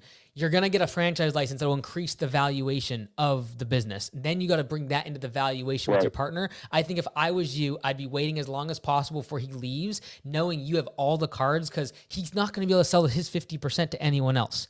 So I would use that. I would get him out of the deal and then just join. We allow partnerships, by the way. We do. Yes. But in this case, I would recommend for you to get rid of him, quote unquote, not in a bad way, just get him off the cap table and then join by yourself. Yep. Cool. All right, brother. Cool. No, yeah, that sounds good, and I appreciate it. And again, thank you for everything. The stuff you put online is incredible, and it's insane compared to the knowledge and the content you throw out there. My pleasure, brother. All right, you have a great day. Next caller is coming in from 984. Welcome to the show. Thank you for coming on. Hey, Mike, how you doing? Fantastic. What can I help you with? Hey, so I'm calling in because I find myself really easily able to save money through the spring and summer. But as you start getting into the fall, I find that it's kind of hard to estimate on doing like leaf work. And through the wintertime, revenue quickly jumps off a cliff. So basically only have sorry if I'm sounding out of breath. We're actually doing some mulch right now while I'm listening. You're good. So from my understanding, I'm hearing that you're getting into Christmas lights, and I don't have any professional experience in that. Would you recommend trying to find a job with another large company to kind of learn the ropes and try and float my business through that and my regular expenses through that other job? Or would you recommend doing a hybrid? Or would you recommend just any kind of resources to learn that side of things and try and jump from there? Yeah, I think that, in chapter 9 of the book talks all about this. It gives you a few different options in terms of getting another job. The nice thing about home services is there's a lot of other industries that are completely opposite in terms of us, in terms of their demand curve. Retail, Q4 is their biggest time of the year. For us, most home services, Q4 is our worst. It's Q4 collapse. So when everything drops off, and then Q1 and 2 is literally just trying to get back to zero in terms of profitability. And so, getting another job, option. Second option, which I'm a bigger fan of, I talk about in the book, is creating season-specific offers for season-specific services and figuring out a way to be able to get customers to buy more services from you in the wintertime. And so if you're doing landscaping, can you do Christmas lights? If you're doing landscaping, can you do snow removal? If you're painting houses outside and then all of a sudden it's winter, can you do interior remodels inside of the house? This sort of creativity is what allows you to get rid of off seasons, because off seasons will keep you poor. Next call is from 850. Welcome to the show. Yeah, thank you, Mike. I actually have a heating and air business, and I was just curious we're very small, and I don't have any big aspirations to grow it huge, but I was working on getting the Google guaranteed deal. And would you say it'd be smarter for me if I'm at max capacity during the summer months like we are now? Do I only pay for the Google ad populated higher up in the list, so to speak? Would that be better spent when the season is slow and I need the work, or do you think that it really matters? What's your cost per lead from Google Local Services right now? I don't think they really tell you that. I haven't seen it. It just asks you to set your budget. How much do you want to spend? Okay, so I'm not sure exactly. You're fine. So log in, and when you log in there, your budget will almost never be used entirely. So we put an infinite budget, because if I could get leads for $15 to $20, I'd just keep doing it forever. I'd take loans out to get those infinitely. They're usually not going to spend your whole budget. What you want to go, though, is when you go in there, you're going to see the actual leads, which are recorded phone calls coming to your office. And so listen to those, obviously, and make sure you can dispute them if they're not in your service area, if they're not for your services, etc. But also, I would be saying it will tell you on your billing statement what you're getting charged for those leads. Because this is the thing. Let's just say you're paying $40 or $50 for a lead on AC or heating. You might be at capacity now, but what I would push you to do is have seasonal pricing. So if you know, especially because you're smaller, you're not going to go increase capacity by hiring people. If you know during a certain period of the year you're gonna hit capacity, I'd keep the lead machine rolling, but then your prices absorb not only the increased cost of that lead, but also the fact that you can get more margin off the top, knowing you're gonna fill your schedule regardless. Yeah, the only thing for me that's a little different is I want to make sure that I serve my existing clients. I'm not really trying to serve, even if it was a really high. Got it. What percentage of your revenue during the summer when it's crazy busy, what percentage of that is from customers that are existing and you want to take care of? If there was no new customers coming in. I'd probably say like 75%. Got it. I would raise prices to all those customers. Yeah. Right? Because when people turn off leads or they say, I'm not going to accept new customers, what they're really saying is, I'm willing to take lower price customers that I'm currently serving. Because if I can alternatively get new customers that are willing to pay a higher price, why wouldn't I do that? And so I would, unless you are like, hey, I don't care about money, I just want to serve these customers, I have a good relationship with them, awesome. But if you're trying to maximize profit, I would say raise prices to all your existing customers. You're going to make more money, cool. You're probably going to go from 75% down to like 60 or 65%, giving you now the capacity to go get more customers at a higher price that you give to those new customers. Does that make sense? Yeah, it does. So how does this lead thing work? They're going to charge me for every time a customer even calls me to want a quote for a new AC or something? Exactly. So I would just check on it once a week. Mm-hmm. I'd go log in and you'll be able to see, I think it's called leads. I might be wrong there. Leads on the left-hand side. Mm-hmm. And then you'll be able to see the recorded phone call, and then you can dispute it if it's not in your service area or if it's a service that you don't offer. But more importantly, you'll want to go to see your billing and see the actual cost of those leads. But I would assume on a $30, $40 lead, if you're able to make $500 or $1,000 in profit, we should really be doing that as much as possible. So I want to raise prices to my existing customers to make room for those high margin services that I know I can get during the summer, which for you is kind of your spring rush.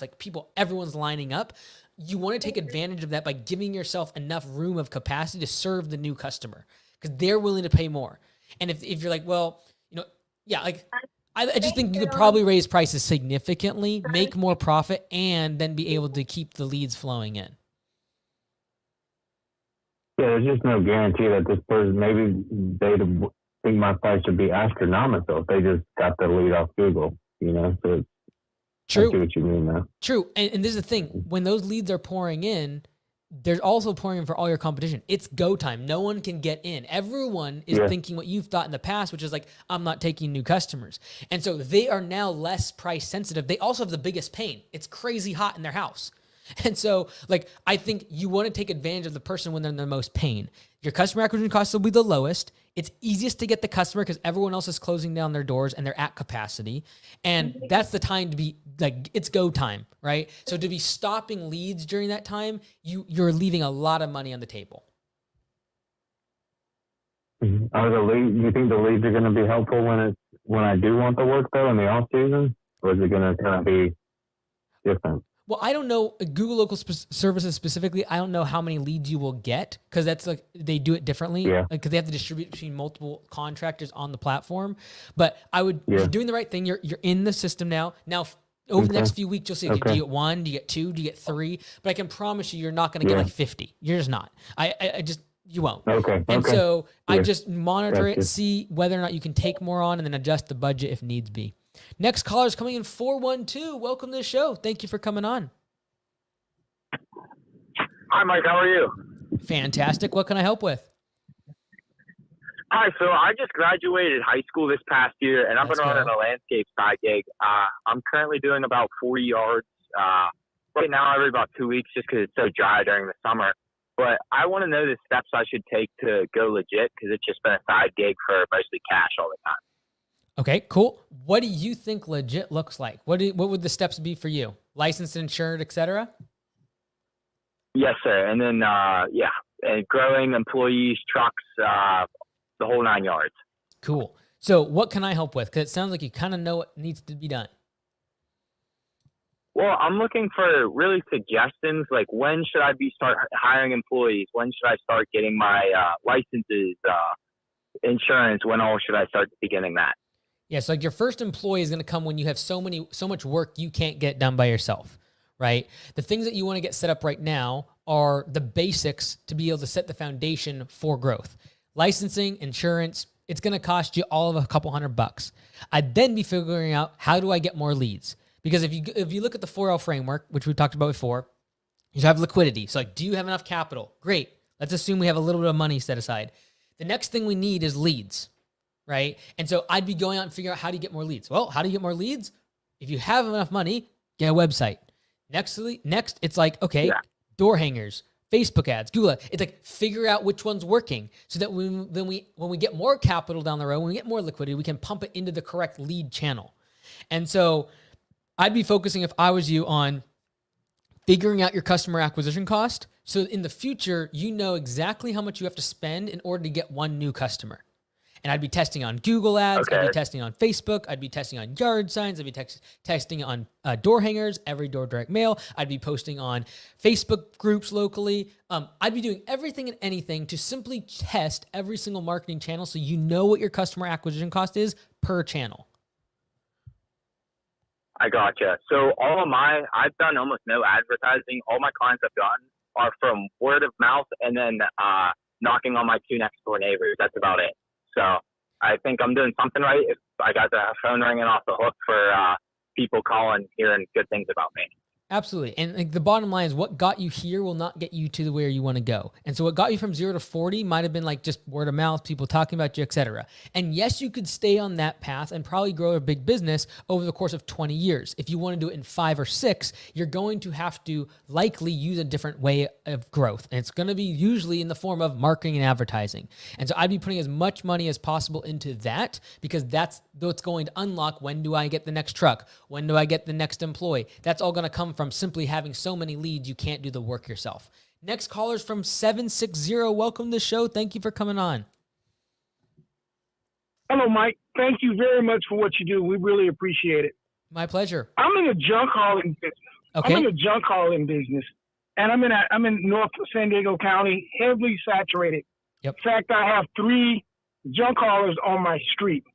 Wow. So I'm wondering, how do you compete in a heavily saturated market?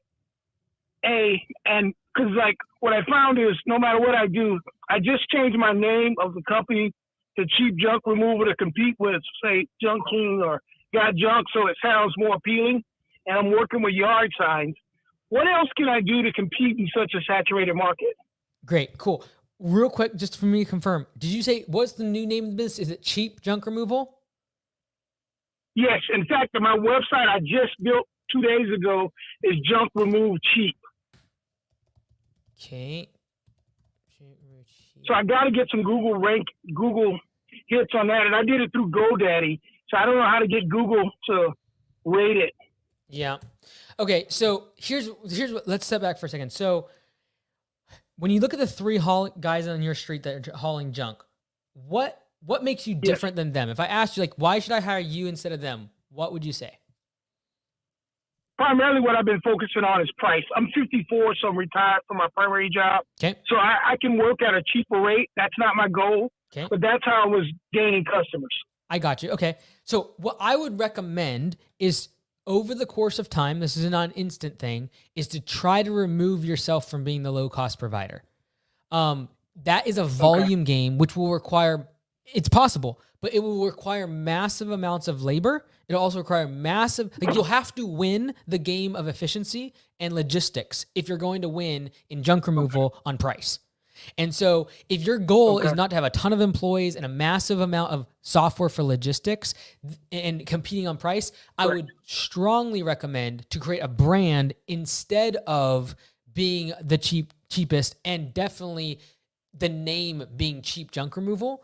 Because if you say, if for example, if I said, let me think here, Bodybuilder Lawn Care. What happens if I send to you someone to your property that is scrawny?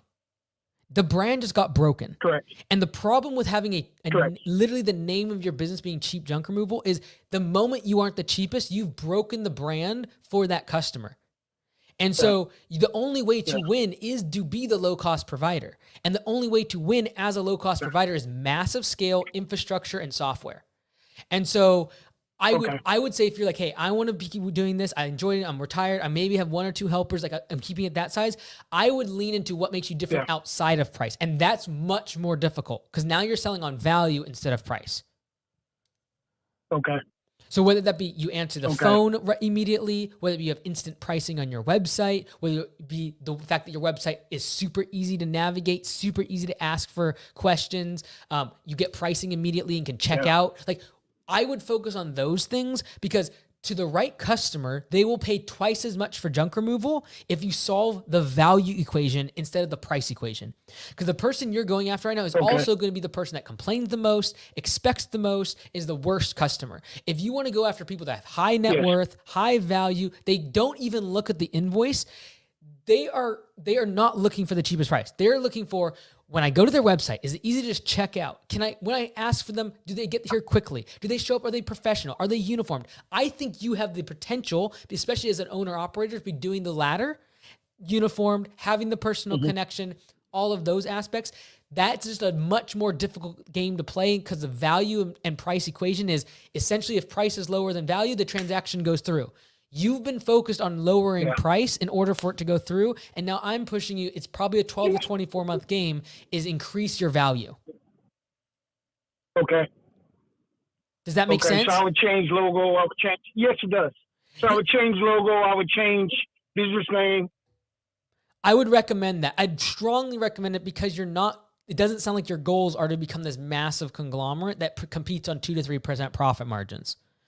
And so if your goal is like it's you want to make good money, you want to work hard, you want to have good relationships with the customers, and you want to have customers that don't complain and they're not price sensitive and trying to go over every single penny. Like just saying you're the cheap means immediately people that are going to be attracted to you are cheap. And so I would lean into something else. Like what makes you different outside of that? Whether it be 24/7 junk removal, whether that be like advertising the fact that you answer your phone all the time or that you're there within 1 hour. Those are the type of things. Like if someone told me, for example, let's just say my AC broke. All right. If someone told me I'll be there tomorrow and I'm going to pay, and you're going to have to pay $300 versus someone who will be here today, I will pay twice as much. And so the first person competed on the fact that they are the cheapest price. The other person competed on the fact that they got to me faster. And that added value to me because it takes time away from the equation and I value my time. And so if you play on value, you'll win not only higher profit margins, but better customers because I'm a good customer. I will pay and I will not look at the invoice. Does that make sense? Yeah. Yes. I was just doing it because of the massive number of, there's 200 junk removal companies in San Diego County and like 75 that operate in my city. So, and probably out of those 200, 150 of them have no website, no brand. Correct. They're all competing on cheap. So let's go after 1/4 of the market that's going after a much better customer because that's a game I think you'll be able to win because you're not trying to scale this thing massively and you're an owner operator. And so you create systems that will save people time because ultimately time is the highest value to the best customer. And so if you can save people time on buying your services, ordering your services, scheduling your services, and just refine every single aspect of that sales process, you'll probably make more profit, charge a higher price, and make happier customers. Next caller is from 425. Welcome to the show. Thank you for coming on. Hey, Mike. Hey, how's it going? Hey, good. Hey, this is Spencer Brider. I'm actually coming up for training this next week. Oh, let's go. Let's go. And did you just arrive in Seattle? Yeah. You heading up? I guess you just drive. You're in Seattle. Let's go. Yeah, I'm in Seattle actually. I'm 206 there, so cell phone's 425. But sorry, I'm out of breath. I'm on the bike with my kid. So, question is, brand new to the industry, joining Augusta. I'm going to get my equipment up there at Carl's.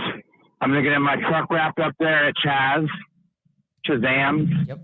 So I'll be ready to go when I leave training. I'm going to be starting August. I still have a full-time job. which takes up at least 5 days a week. I make about $8K a month pre-tax, another $2,500 from rental. I'm just wondering, going into winter, do you think I should focus on lights or try to do the lights even, or just get the business, practice here and there when I can and just get ready for spring rush and then market like crazy when we hit spring? Yeah, great and question. Then quit my job. Yeah, so if I was you, I'd be focusing on increasing your contact database and getting as many leads as possible on any service. Now, from here on out, knowing your market it's not going to be mowing. You're going to get some mowing customers simply because the name of your business and people, not being able to find their provider, they don't show up or whatever. What you're going to go after, though, is the thing that actually will get customers right now, which is projects. And so, especially as we go into fall, so if you're starting in August, September, October, November, all you're thinking about is property cleanups and leaves. And that's the current pain that the customer is going through. Just get as many of those as possible. Use instant pricing on the door hangers, etc. Get as many of them as possible because your goal is not necessarily to get the one-time job, although you'll be very profitable on them because you're doing all the work yourself. So I would stack the money aside for next spring to then be able to attack the recurring side of the business where we know that's the long-term vision of the company anyways. Got it. And do you think the reason I brought up kind of what my income was is because I have 2 kids and I have to make a certain amount. Yep. So I want to grow as big as possible. I want to get to $1 million for this location. It probably will be a little slower than others. Yep. Although I may be selling a property, which I would get around $200K from, and I would plow $100,000 into the business and maybe be quicker. I don't know if I'm going to sell that yet because I'm going to lose appreciation and have to pay back recapture capital gains or depreciation on it. Got it. So I just don't know. I haven't talked to my accountant on that. So it might be faster if I do that. Got it. So, but when do you think, in terms of that decision, I should be. Go ahead. Sorry. I guess all that being said, do you think spring I would be able to quit my job and I realistically be able to take care of my family still? And I'm talking, I'm 100% in 60 hours a week. Okay. Yeah. So first off, on the property, I would not sell the property until you've established what your customer acquisition cost is, and then knowing what that is when you actually dump money on it, it works, right? So just as a tolerance of risk, I don't want you to do that too soon. So I'd put an asterisk next to that, and obviously I'll see you in a couple of days, so we'll talk more about this. And then the next thing is your ability to sell will determine whether or not next spring you get to $40,000 a month or $10,000 a month. That's just the bottom line. I've seen people leave training within 90 days, they're doing 90+ thousand a month in revenue from zero to that. I've also seen people take years to get to 20 or 30,000 a month in revenue. And there's one thing that was different because the 2 people I'm thinking about, they were an hour away from each other. And so it wasn't their market. It was simply who was able to sell.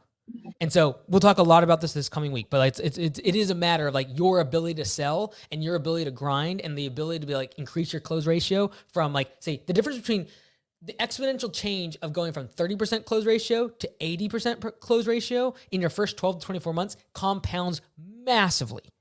And so the determining factor of whether or not you can do that by you simply selling better, following up better, calling people, having a good rapport with customers when you're meeting them in person is the differentiator between you being part-time next year, doing maybe 10, 12,000 a month and kind of struggling between the job and that. It's kind of balancing act versus blowing the doors off and going to 40,000. What's the advantage you have is you're in July here. You're going to have 7-8 months before spring rush for your website to be ranking. I'd be focusing on getting as many Google reviews as possible because doing that is going to set you up for a much better spring rush. For sure.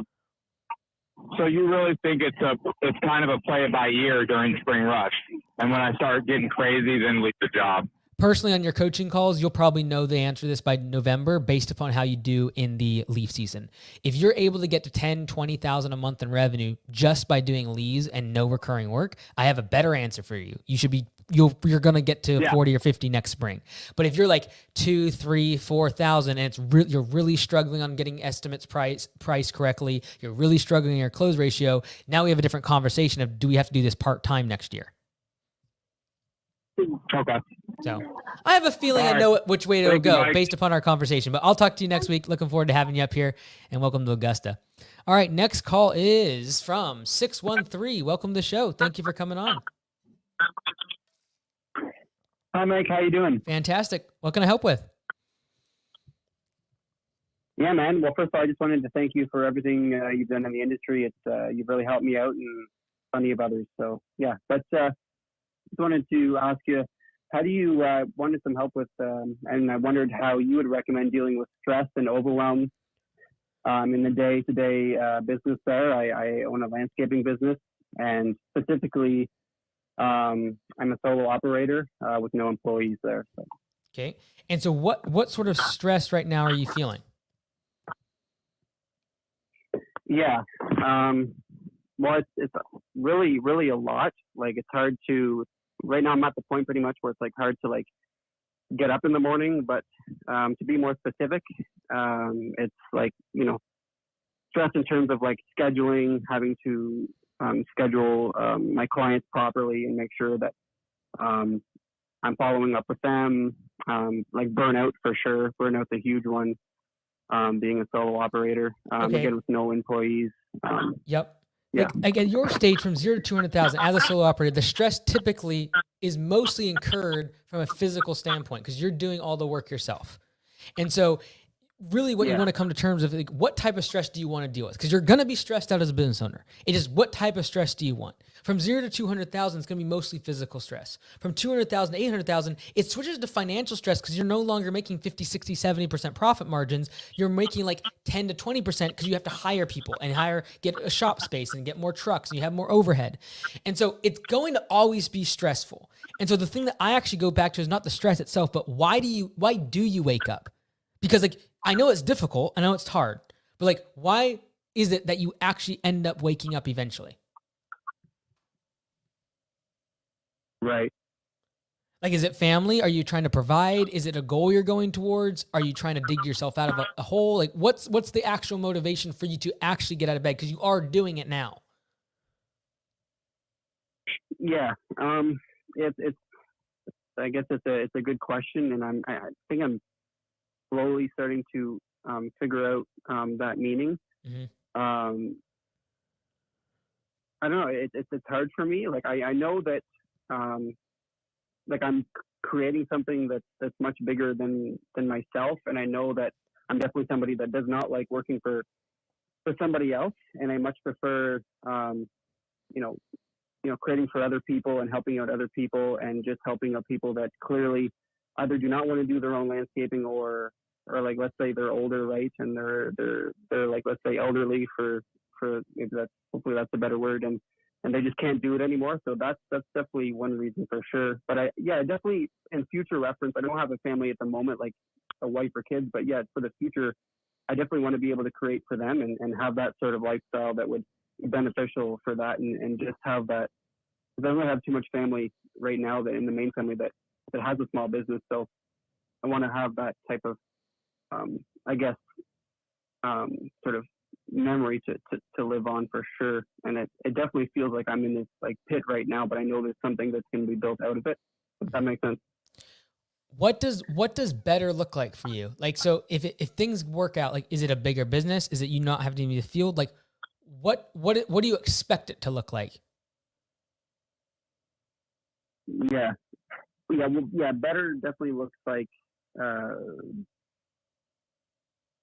first of all, better looks like having employees and having that managed so that it's easier to manage the day-to-day work, so that I can easier focus on the admin work and selling, so that I can continue growing the business. The long-term goal is to get to $1 million in revenue, but which I will get there. But yeah, it's more so to be able to have some more structure and systems in my business, and just have some employees that can be there with me to take some of the labor off of me, and so I can, like I say, get better in terms of just talking with clients and the admin work, because just doing it all right now is killing me type thing. So I feel it. I know it's like, man, it stinks. Here's the thing. Yeah. You want to build $1 million business. Like less than 1 out of 50 people that start a lawn care and landscaping business will build that. You know what the 48 of them didn't have? The ability to get through what you're feeling right now. And so if we're going to have the audacity to say we want $1 million business, we're going to have to realize that we're going to have to be in the top 2% of people that can actually get through the pain you're feeling right now. And I know it's difficult. I know exactly what you're feeling. But it has to come at a cost. Because if it was easy, everyone would just be lining up to start lawn care and landscaping business and scale it to $1 million, have a bunch of people running it and making a bunch of passive income. And that's not what happens. Yeah. And I would also try to reset your expectations somewhat, because when you talk about stress and burnout, right now you're having physical stress. When you grow and you get employees, that will get better, but it will be replaced by a different type of stress, because now you have people calling out. Now you have employees making a bunch of mistakes at customers' house. Now you have a bunch of people you got to manage, and you got to provide not for your family, but for their families. So that type of stress is hard too. Right. And so it's not necessarily that a bigger business will fix it.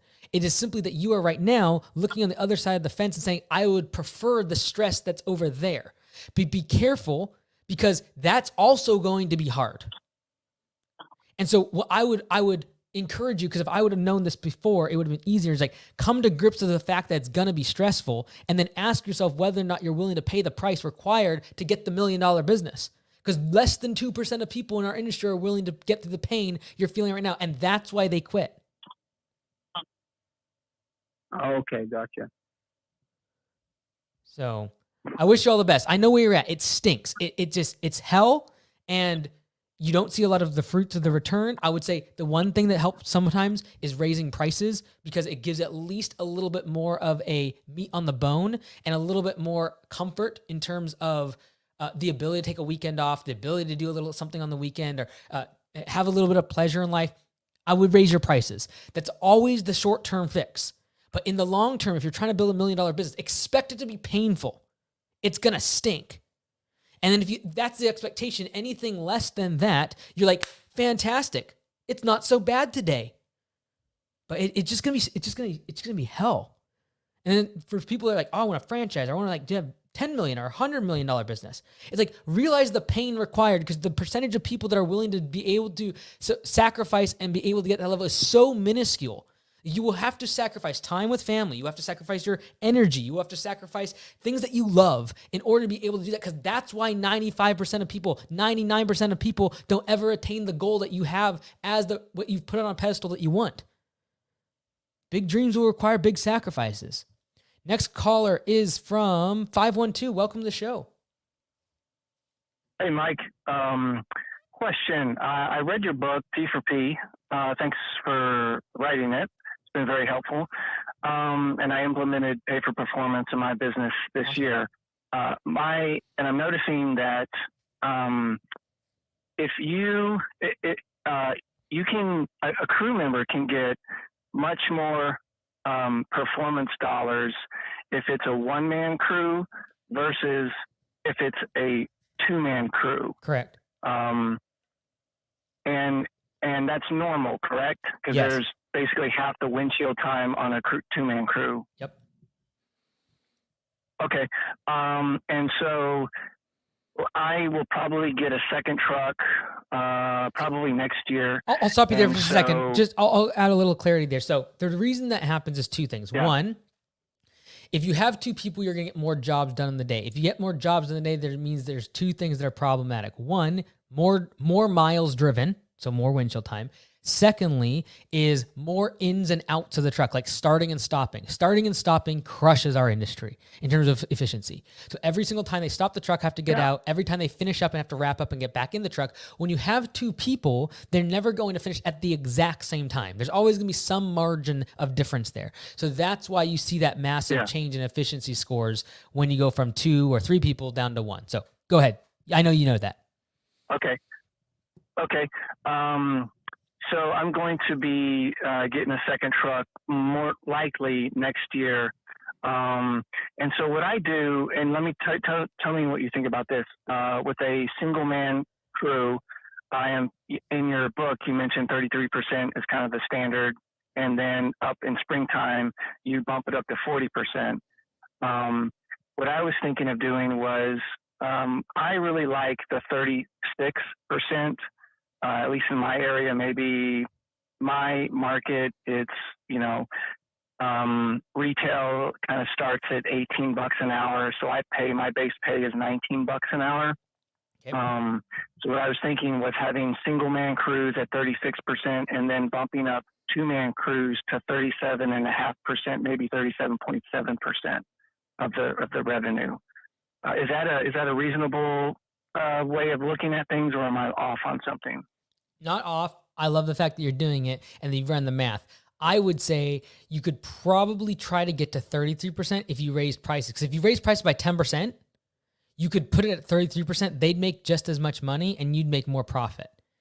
And the only reason I'd try to get to 33%, or at least not use the 37.5 thing, is it's easy for the guys to calculate. And I know that seems really, really basic, but it's nice to be able to pull out a piece of paper on a whiteboard, quickly show them their numbers, and have easy math. But all that to say, if that's the numbers you come to and you're like, that's what we're going with, awesome. Like, I think that's great.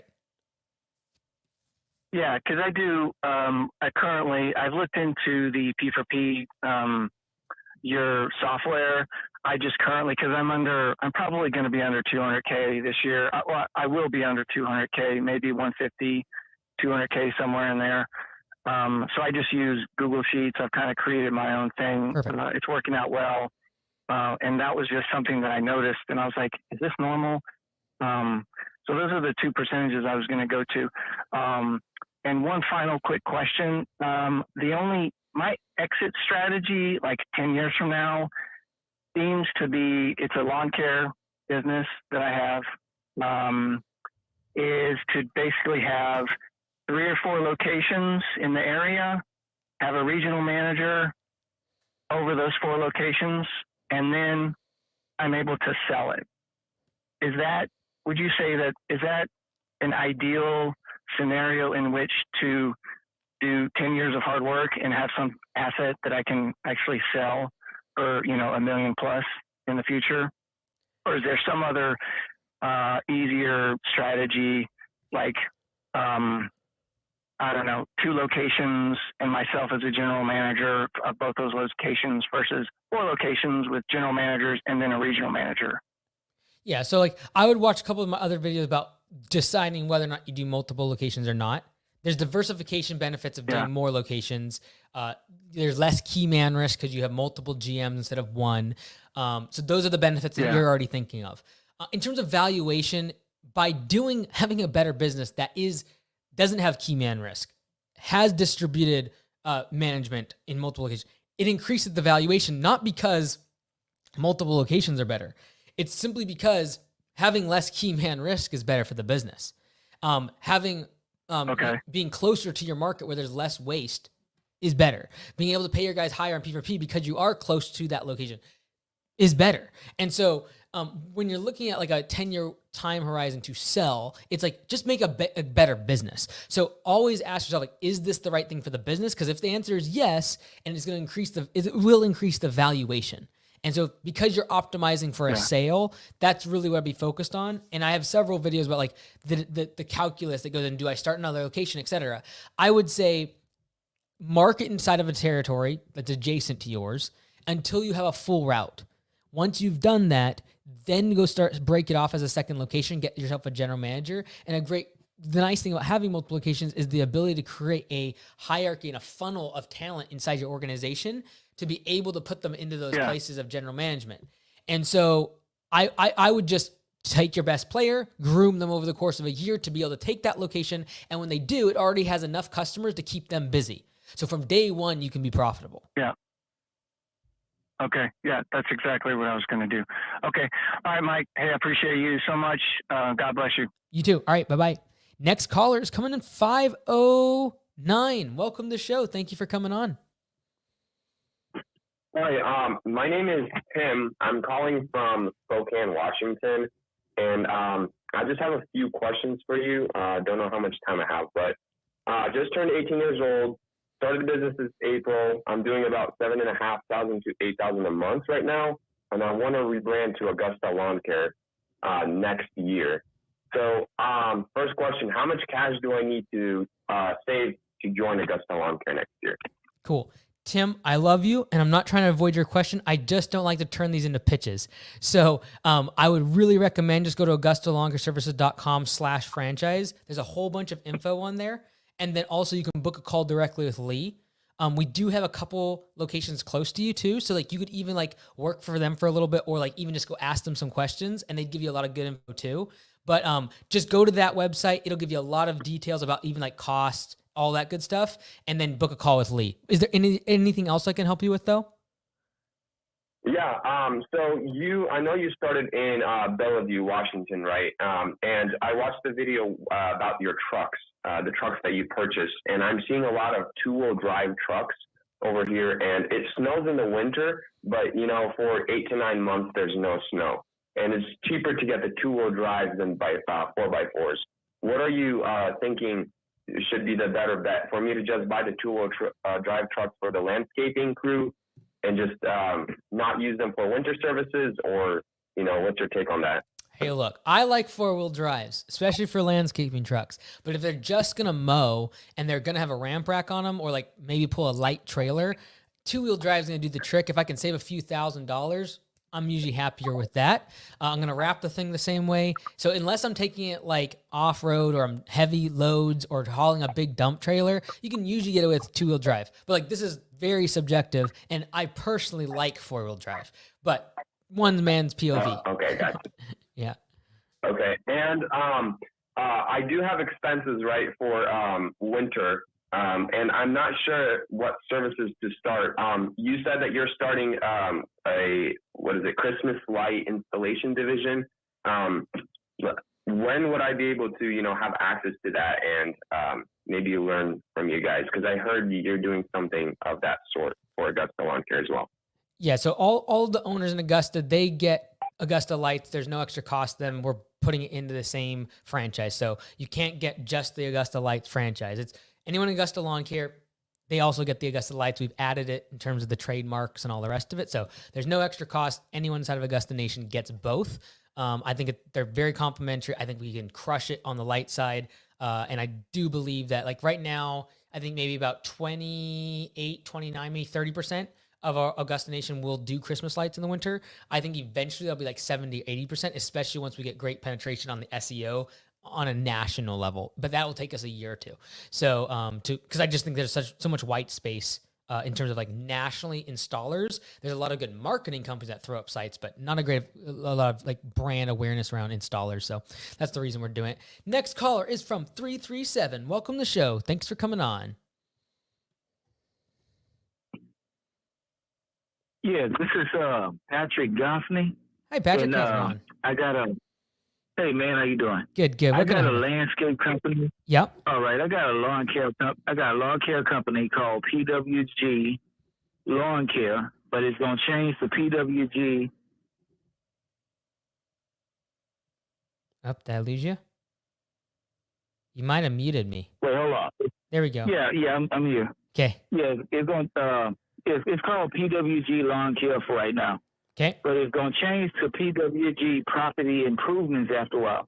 And I want to grow the company, man, into the 100,000, into the millions one day. Okay. But I want to get but what I'm doing right now, I'm operating from my house, and I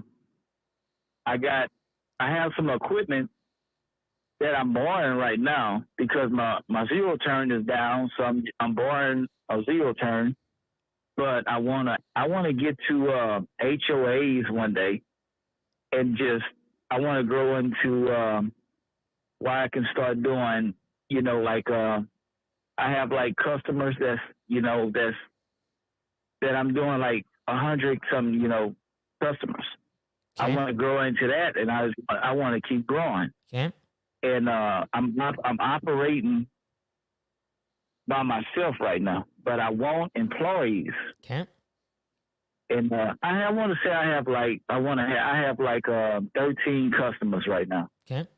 And I have some customers, and out of those 13 customers, it's like $70, $60, $200, $60, $80, $260, $75, $100, well, Okay. $150. So the goal, $80, so we're trying to go from $50. 13 customers to like 100. And so what can I help you to get there? What I wanted, well, I know I watch your show all the time, and I know I have to get out and market. Okay. So I want to get out and I want to put out like flyers. I want to go like to HOA houses and put out flyers because I want to reach the higher income customers. Okay. And I like to go to like higher income neighborhoods to get these customers. Right. To where I can grow, like I want to grow. Okay. And I want to have people working for me that's doing a good job and that can help me to grow to where I want to grow to. Because I want to have like a store in town that people could come to and they can sign a book and say, yeah, I want to get down on this. I want to, every 2 weeks, or I want every week. And I have people working behind the desk and all that type. That's what I want to grow to. Okay. All right. And so what can I help with, Patrick? What's the question?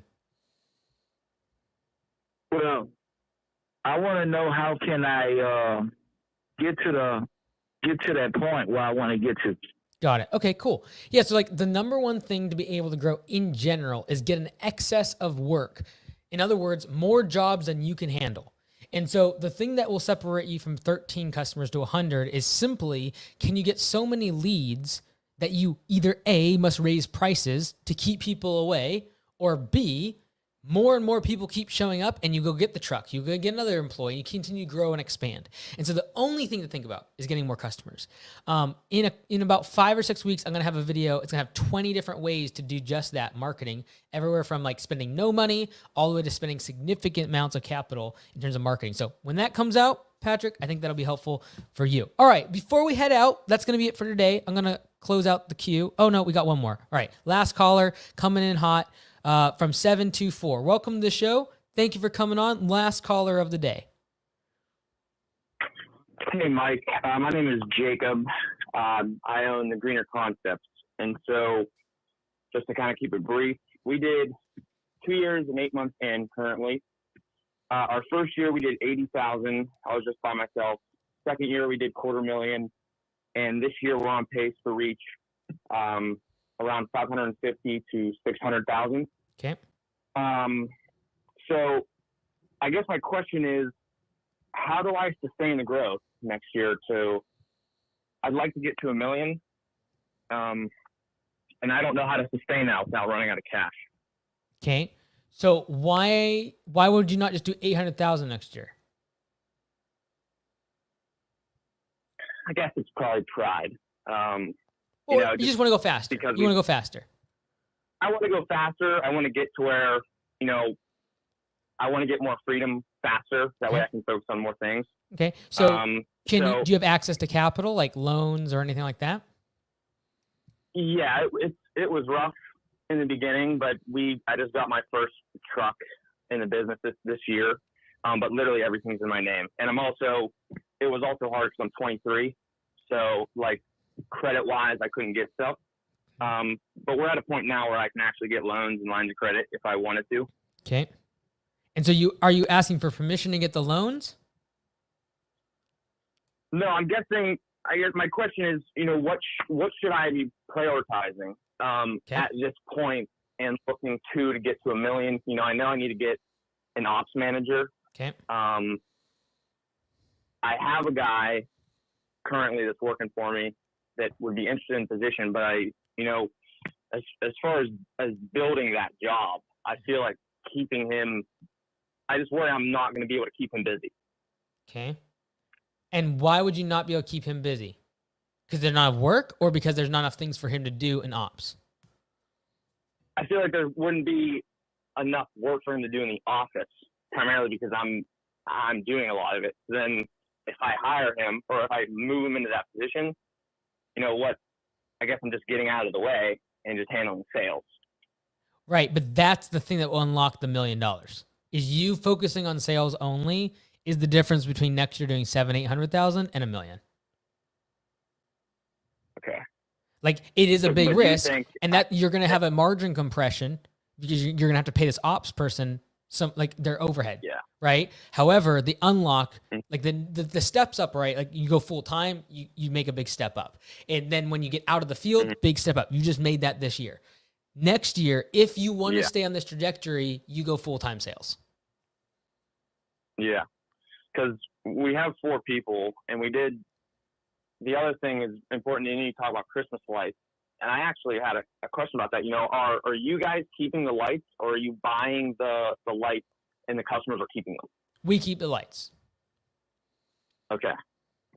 Because we do snow removal, and we did 65,000 last year in that, and you know it was good to keep the guys busy, but you know it's unpredictable. So It's also less than 10% of your revenue. Yeah. I guess that's difficult. So it's just a matter of like, you know, in terms of, you know, off season stuff, I would just be focused on number one. If you look at the grand scheme of your growth, the unlock to get to $1 million, you go full-time sales. Once you go full-time sales, now it's a matter of how do I keep everyone busy during the winter? You're going to have to create some other service, and it can't be something that only makes up 7-8% of revenue. It's going to have to make more than that, right? And it can't be infrequent because then now you're going to be adding admin staff, and you're going to be adding an ops person that will be consistently a salary or paying throughout the winter. Yeah. Okay. Well, you gave me a lot to think about there. Okay, well, hey, you're gonna crush it. Great growth, and I think it's just a matter of like, if you're gonna go high risk and you're gonna go, you know, balls to the wall, just crush it in terms of growth, and you go from $600,000 to $1 million in revenue, i.e., add $400,000 in one single year in revenue, you're gonna be going full time sales. All right, I got a bunch of people in the queue. I will let 1 or 2 more in. Next caller's coming in from 405. Sounds like you're driving. Welcome to the show.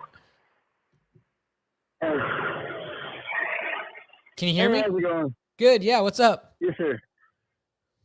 Oh, I'm just listening along while I'm driving the hay tractor. I got a couple of like small businesses, I guess. I have a hay business that gets roughly $40,000 a year, and then I have like concrete removal that'll do another 30 or 40.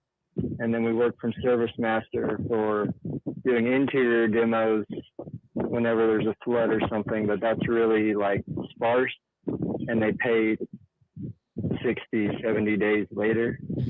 Like we just did a month-long job, and I covered all expenses for 4 crew members for a month, and then they didn't pay me for another 60 days.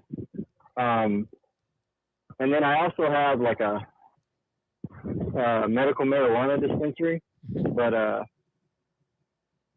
all of them are just kind of freaking floundering at this point. Like I don't have steady leads for anything. I mean, hay's set in stone. I cut 600 acres a year. I have that money. That's chill, but that's more therapy than anything. You're just sitting in a tractor. What do you make on the medical marijuana thing?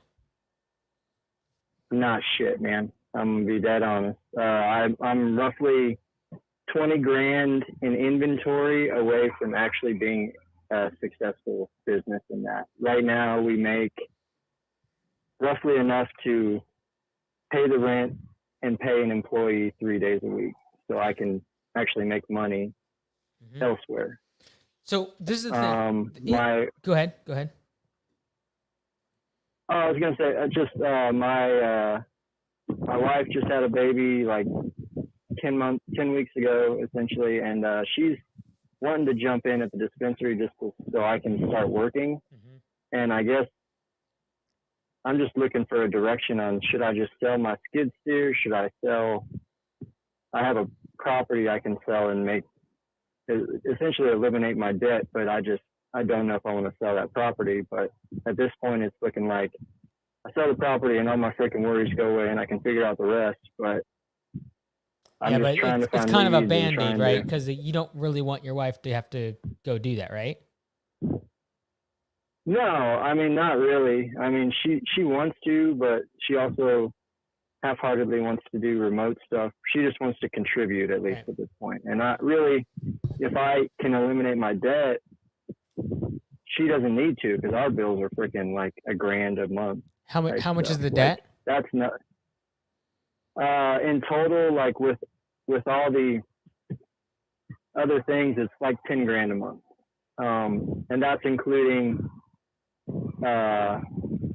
my mom's mortgage, which I'm partially responsible for because she essentially bought my property. So the Like, I have a 10,000 per spare month, property. that's the loan payments on, I'm guessing, a lot of equipment.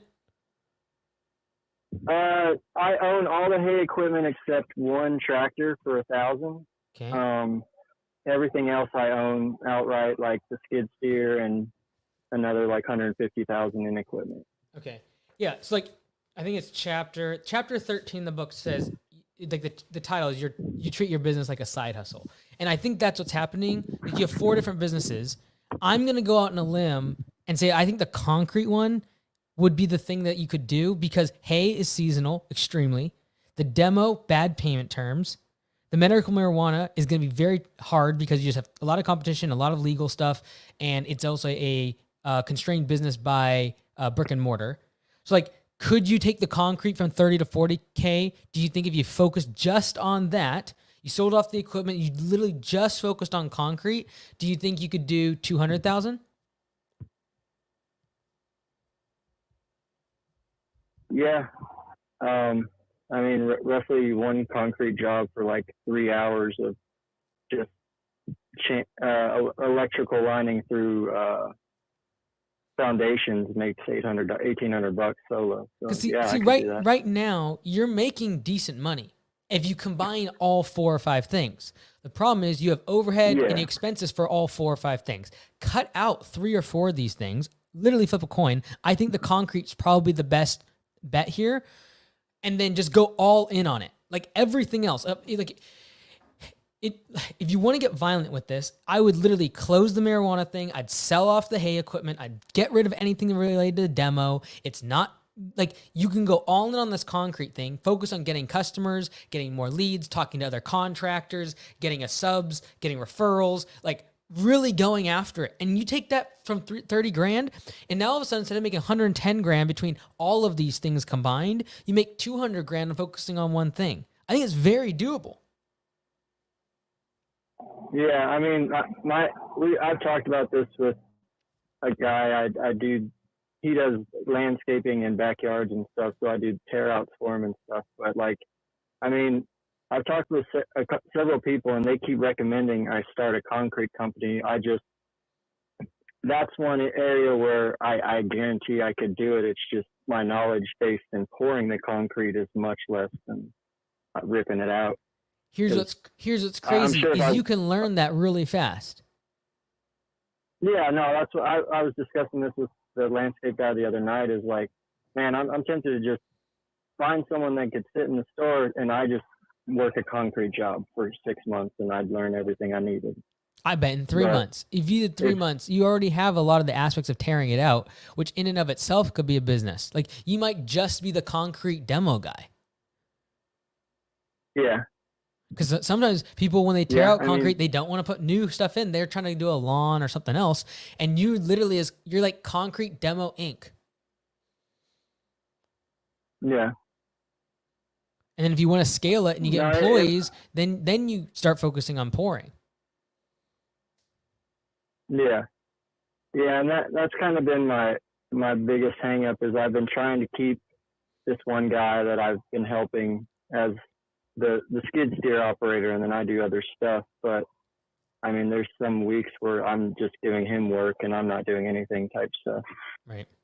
And I'm kind of tired of carrying people, but it's also kind of my fault for not being able to find the work for them. No, I get it. 100%. And at the end of the day, it's like the only reason to have multiple things, if you're thinking in terms of 15 or 20 years down the road and you see synergies between them, is the only reason to stay in multiple things at the same time. If you're looking at 5, 10 years, if you're looking at how to make more money, like in this year, in the next 2, 3 years, it is focus, focus, focus. The only reason, in my opinion, is to do multiple things. If you are in this for 15 to 20 years and you see synergies meeting up at some point down the road. Next caller is coming in from 817. Welcome to the show. Thanks for coming on. Hi, I am 14 in Colorado Springs, and I was just wondering how you think I could get some more clients. Absolutely. In like next month, I'm going to have like a video of like 20 different ways to get customers. That one might be helpful. Also, just like look up all my videos on YouTube. There's a bunch on like door hangers, free ways to get customers right now for you is going to be big, right? So like Facebook groups, talking to your parents' friends, trying to get like business cards that your parents might give out at work. Those are going to be like big ones for you right now. Is there anything specific that you're working on right now I can help with? I've currently got, in 2 years I'll be getting my driver's license. And I was wondering if you have any suggestions on like how I should start that setup, because I don't know if I should get a ramp rack, if that's worth the investment at the start, or if I should wait to get that. Yeah, like honestly, you can watch some of the ramp rack videos, see the pros and cons. I would say this though, just get more leads. Like if you make a bad buying decision on a ramp rack or a truck or a mower, it's not going to change the business. What will change the business is you doubling or tripling your leads. You doubling or tripling the number of customers you have, because I promise you, if you have 50 customers instead of 10, you'll have a better idea of what the customers need. And you'll have a better idea of what type of equipment is required on the property. And ultimately, the property size and like how your property's on average set up, that's the determining factor of what type of equipment you have. And the type of equipment you have determines the type of truck and trailer you have. And so right now you're asking me, hey, what type of truck and trailer should I have? Should I have a trailer at all? When in reality, I want you to go out and get as many customers as possible, regardless of what you use.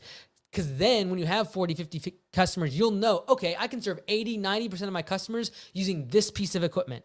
And then that piece of equipment needs this sort of trailer and truck, or no trailer at all. So just focusing on getting the leads, getting more customers right now should really be the preoccupation that you're focused on. Next caller is coming in from 405. Welcome to the show. Thank you for coming on. Hi, Mike Andes. My name is Jacob. I own an auto detailing company here in Oklahoma, and I'm just trying to figure out if I should start targeting maintenance clients or still go with the one-time clients, and what your thoughts on that is. Yeah, like I think the one-time clients, like those are usually hard, like less profit, because you never know what you're walking into. Sometimes it's crazy, gum and all the other garbage they got going on. My question is, I would be trying to grease the wheels from that one-time project into a recurring service. And so what percentage right now, approximately, do you think of people that start as a one-time job and you convert them into some sort of recurring schedule to clean their car? It's a very low percentage. It's probably less than 10% as of right now. And why do you think that is? They just, most of the time, it's parents just looking to get their cars cleaned up, so they have kids or stuff like that, and they're just getting filthy, and they just want to get it cleaned up one time, and then wait a couple years till they get it detailed again. What I would try to do, I would create a crazy offer around getting them on recurring from day one. So, for example, you could say, hey, Mr. Jones, it'd usually be $500 as one time, but if you go ahead and sign this and we do a quarterly cleaning out, your first visit is actually free, and you pay $500 on the next 3. And so you literally, it's like, do you want to pay nothing today? And you can edit that however you want in terms of that offer, but I would be really from the get, when they have pain, trying to get them on a recurring schedule right off the rip. Like, do you usually clean once a quarter, or is it like once a month? If they were maintenance, it'd normally be once a month. Cool. So I'd be trying to sell that once a month as much as possible. So for example, I would just say, hey, look, your first service completely on me, and you're going to eat that cost. But you sign a 12-month agreement where I am going to come and clean your car every single month. And if you don't fulfill the end of the agreement, you just got to pay for the first one. right? So Awesome. you I get love your it. credit Thank you card so on much, Andy. file. You get your credit card on file and say, hey, Mr. Jones, it's going to be $250 a pop, every single service. The first one's on me. If you sign up for a year, I'll come every single month and clean out the car. And I'll also, if you do the agreement, you also get this extra shampoo or some other shine, some sort of thing. Or I can do it today for $500. Okay. So I love it. all right, brother. Thank you so much. I You really got appreciate it. Best of luck.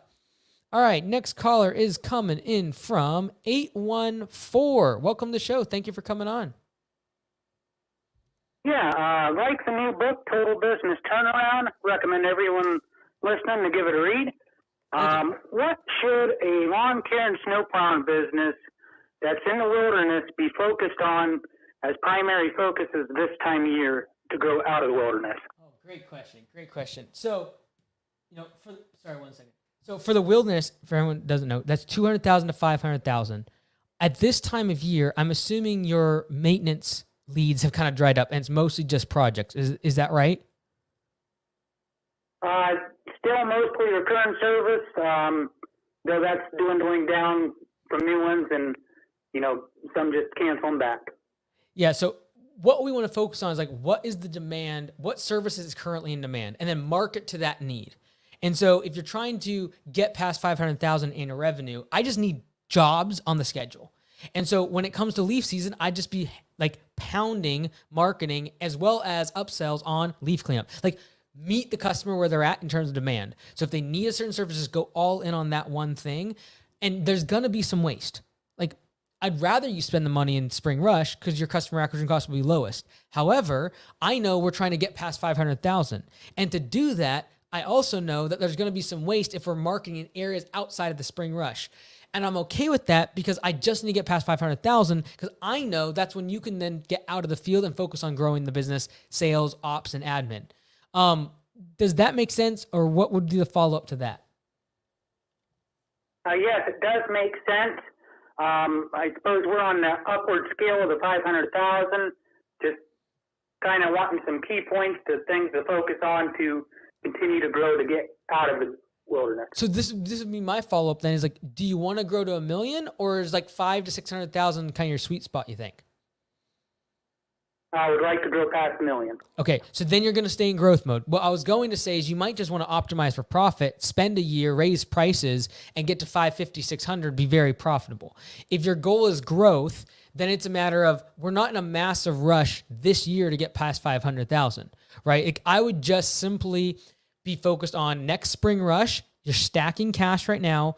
Get the jobs that are in high demand. Don't waste money on customer acquisition cost if it's starting to go up too high.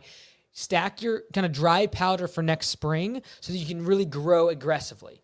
When customers are pouring in, lots of leads, and then use that capital prior to the spring rush to increase capacity, i.e. buy more trucks, equipment, and employees.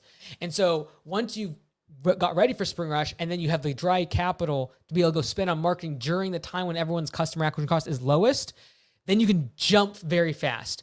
I don't think, now knowing where you're at in terms of revenue, a little higher in the end of 500, don't get in a rush to try to jump way past that this year. I just take it as it comes, put aside as much cash as possible, because that will be very, very helpful next spring. Okay, and give or take 30% is our snow removal business. Should we be pouring money into that or more looking towards spring? 30% is a good chunk. And what's nice about that 30%, it's coming at a time when you otherwise would have an off season. That's a good chunk of your revenue. So I would probably focus on that unless there's other factors like insurance that drives you nuts or finding employees or damages or something crazy. But 30% of your revenue, if you can get that during off season, I'd be trying to focus on that revenue as much as possible. Okay. Thank you for your time. You got it. Best of luck to you. All right. Next caller is coming in from 724. Welcome to the show. Thank you for wait, nope. There it is. 724. Welcome to the show. Thank you for coming on. Hey, what's going on? Not much, brother. What can I help with? So just responding to a lot of the people here, I believe that everyone's focused on revenue versus the profit. Right.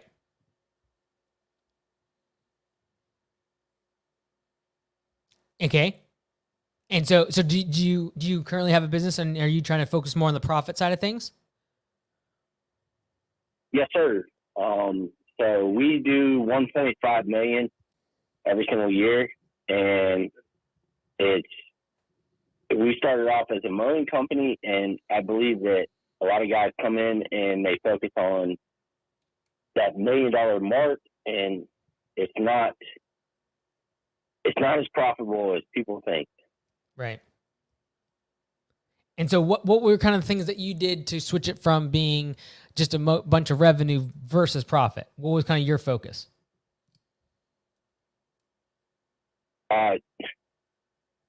We kind of try to find our niche and what the most profitable part of the business was, and we had to get rid of a lot of customers and just kind of tone down the business. No, I agree. And I think a lot of times it's a matter of like you being able to get to that kind of $1 million marker, and then once you optimize it, it's very profitable, because now an increase of say 10-15% of prices and getting rid of bad customers all of a sudden could literally put $100,000-$200,000 of profit in your pocket. Yeah, definitely. I believe that once you find your niche in the area that you make the most money, just stay in that area. I agree. Well, thanks for sharing. I appreciate it. I agree. I think a lot of people, in part, when they're trying to grow, they realize their lack a little bit more. So when they're growing, they realize that in order to get more growth, they have to unlock certain skills. And so a lot of times, in terms of people that would like join a live stream or listen to books or listen to my content, they are trying to gain those skills. You're probably more in that point where you are optimizing, you are more profitable, you're cutting out the bad customers. A lot of times that doesn't require anything besides time. And so kudos to you. I think a lot of people would love to be in your situation. As time 5, 10, 15 years go by, you have that ability to be able to kind of go from growth mode to profit mode. And when going from growth mode to profit mode, it changes that whole psychology of like, I don't need to do anything new. I don't need to hire more people. I don't need to do anything. I just simply need to take what I got and optimize for profitability, cut out bad customers, etc. All right, folks, it has been almost 3 hours. So we're going to call it a day. But before we do, sorry to everyone in the call queue. I just need to move on to my next meeting. But everyone could do me a massive favor. Get the book, leave a review on Amazon or on Audible. I'd really appreciate it. If you want it for free, go on to my podcast. You can listen for free. You can get it for $1 on Amazon on the Kindle version. Also, BlueCollarSummit.com. January 16th, 17th, 18th. It's in Seattle, Washington. It's like literally 5-10 minutes. No, it's like 10 minutes from the airport. So it's nice and close at a really nice hotel next to the Lake Washington. I can't wait. It's going to be great. All of Friday, the entire day is a workshop of just me talking. So I know keynotes are great. We're going to have workshops that are optional in the morning, breakout sessions. We're going to have like a running group. We're going to have a Bible study group. We're going to have $1 million club. We're going to have the young guys. We're going to have a lot of fun in the breakouts. Then we're going to have keynotes. People like John Taffer going to be speaking. Let's go. Got some surprises up my sleeve I'll bring it out later in terms of speakers. Keynotes are awesome, but I want to take all of Friday, which is the middle day, Thursday, Friday, Saturday. The middle day, Friday, is the entire day is going to be a workshop where we're going to dive really, really deep into your business. And my plan is that you have a plan, an actual roadmap for growth, and knowing exactly what to do in every area of the business, and looking at the business very holistically, and then creating a very, very, it'll be the most detailed plan you've ever created for your business for 2025. I can guarantee that. So check out BlueCollarSummit.com. Look forward to seeing you all there. 3 hours is probably our longest live stream. Appreciate you all being there. Sorry to everyone in the call queue. I'm going to have to wipe it, but we're going to call it at 3 hours. Love you all and hope we have a fantastic weekend. Take care.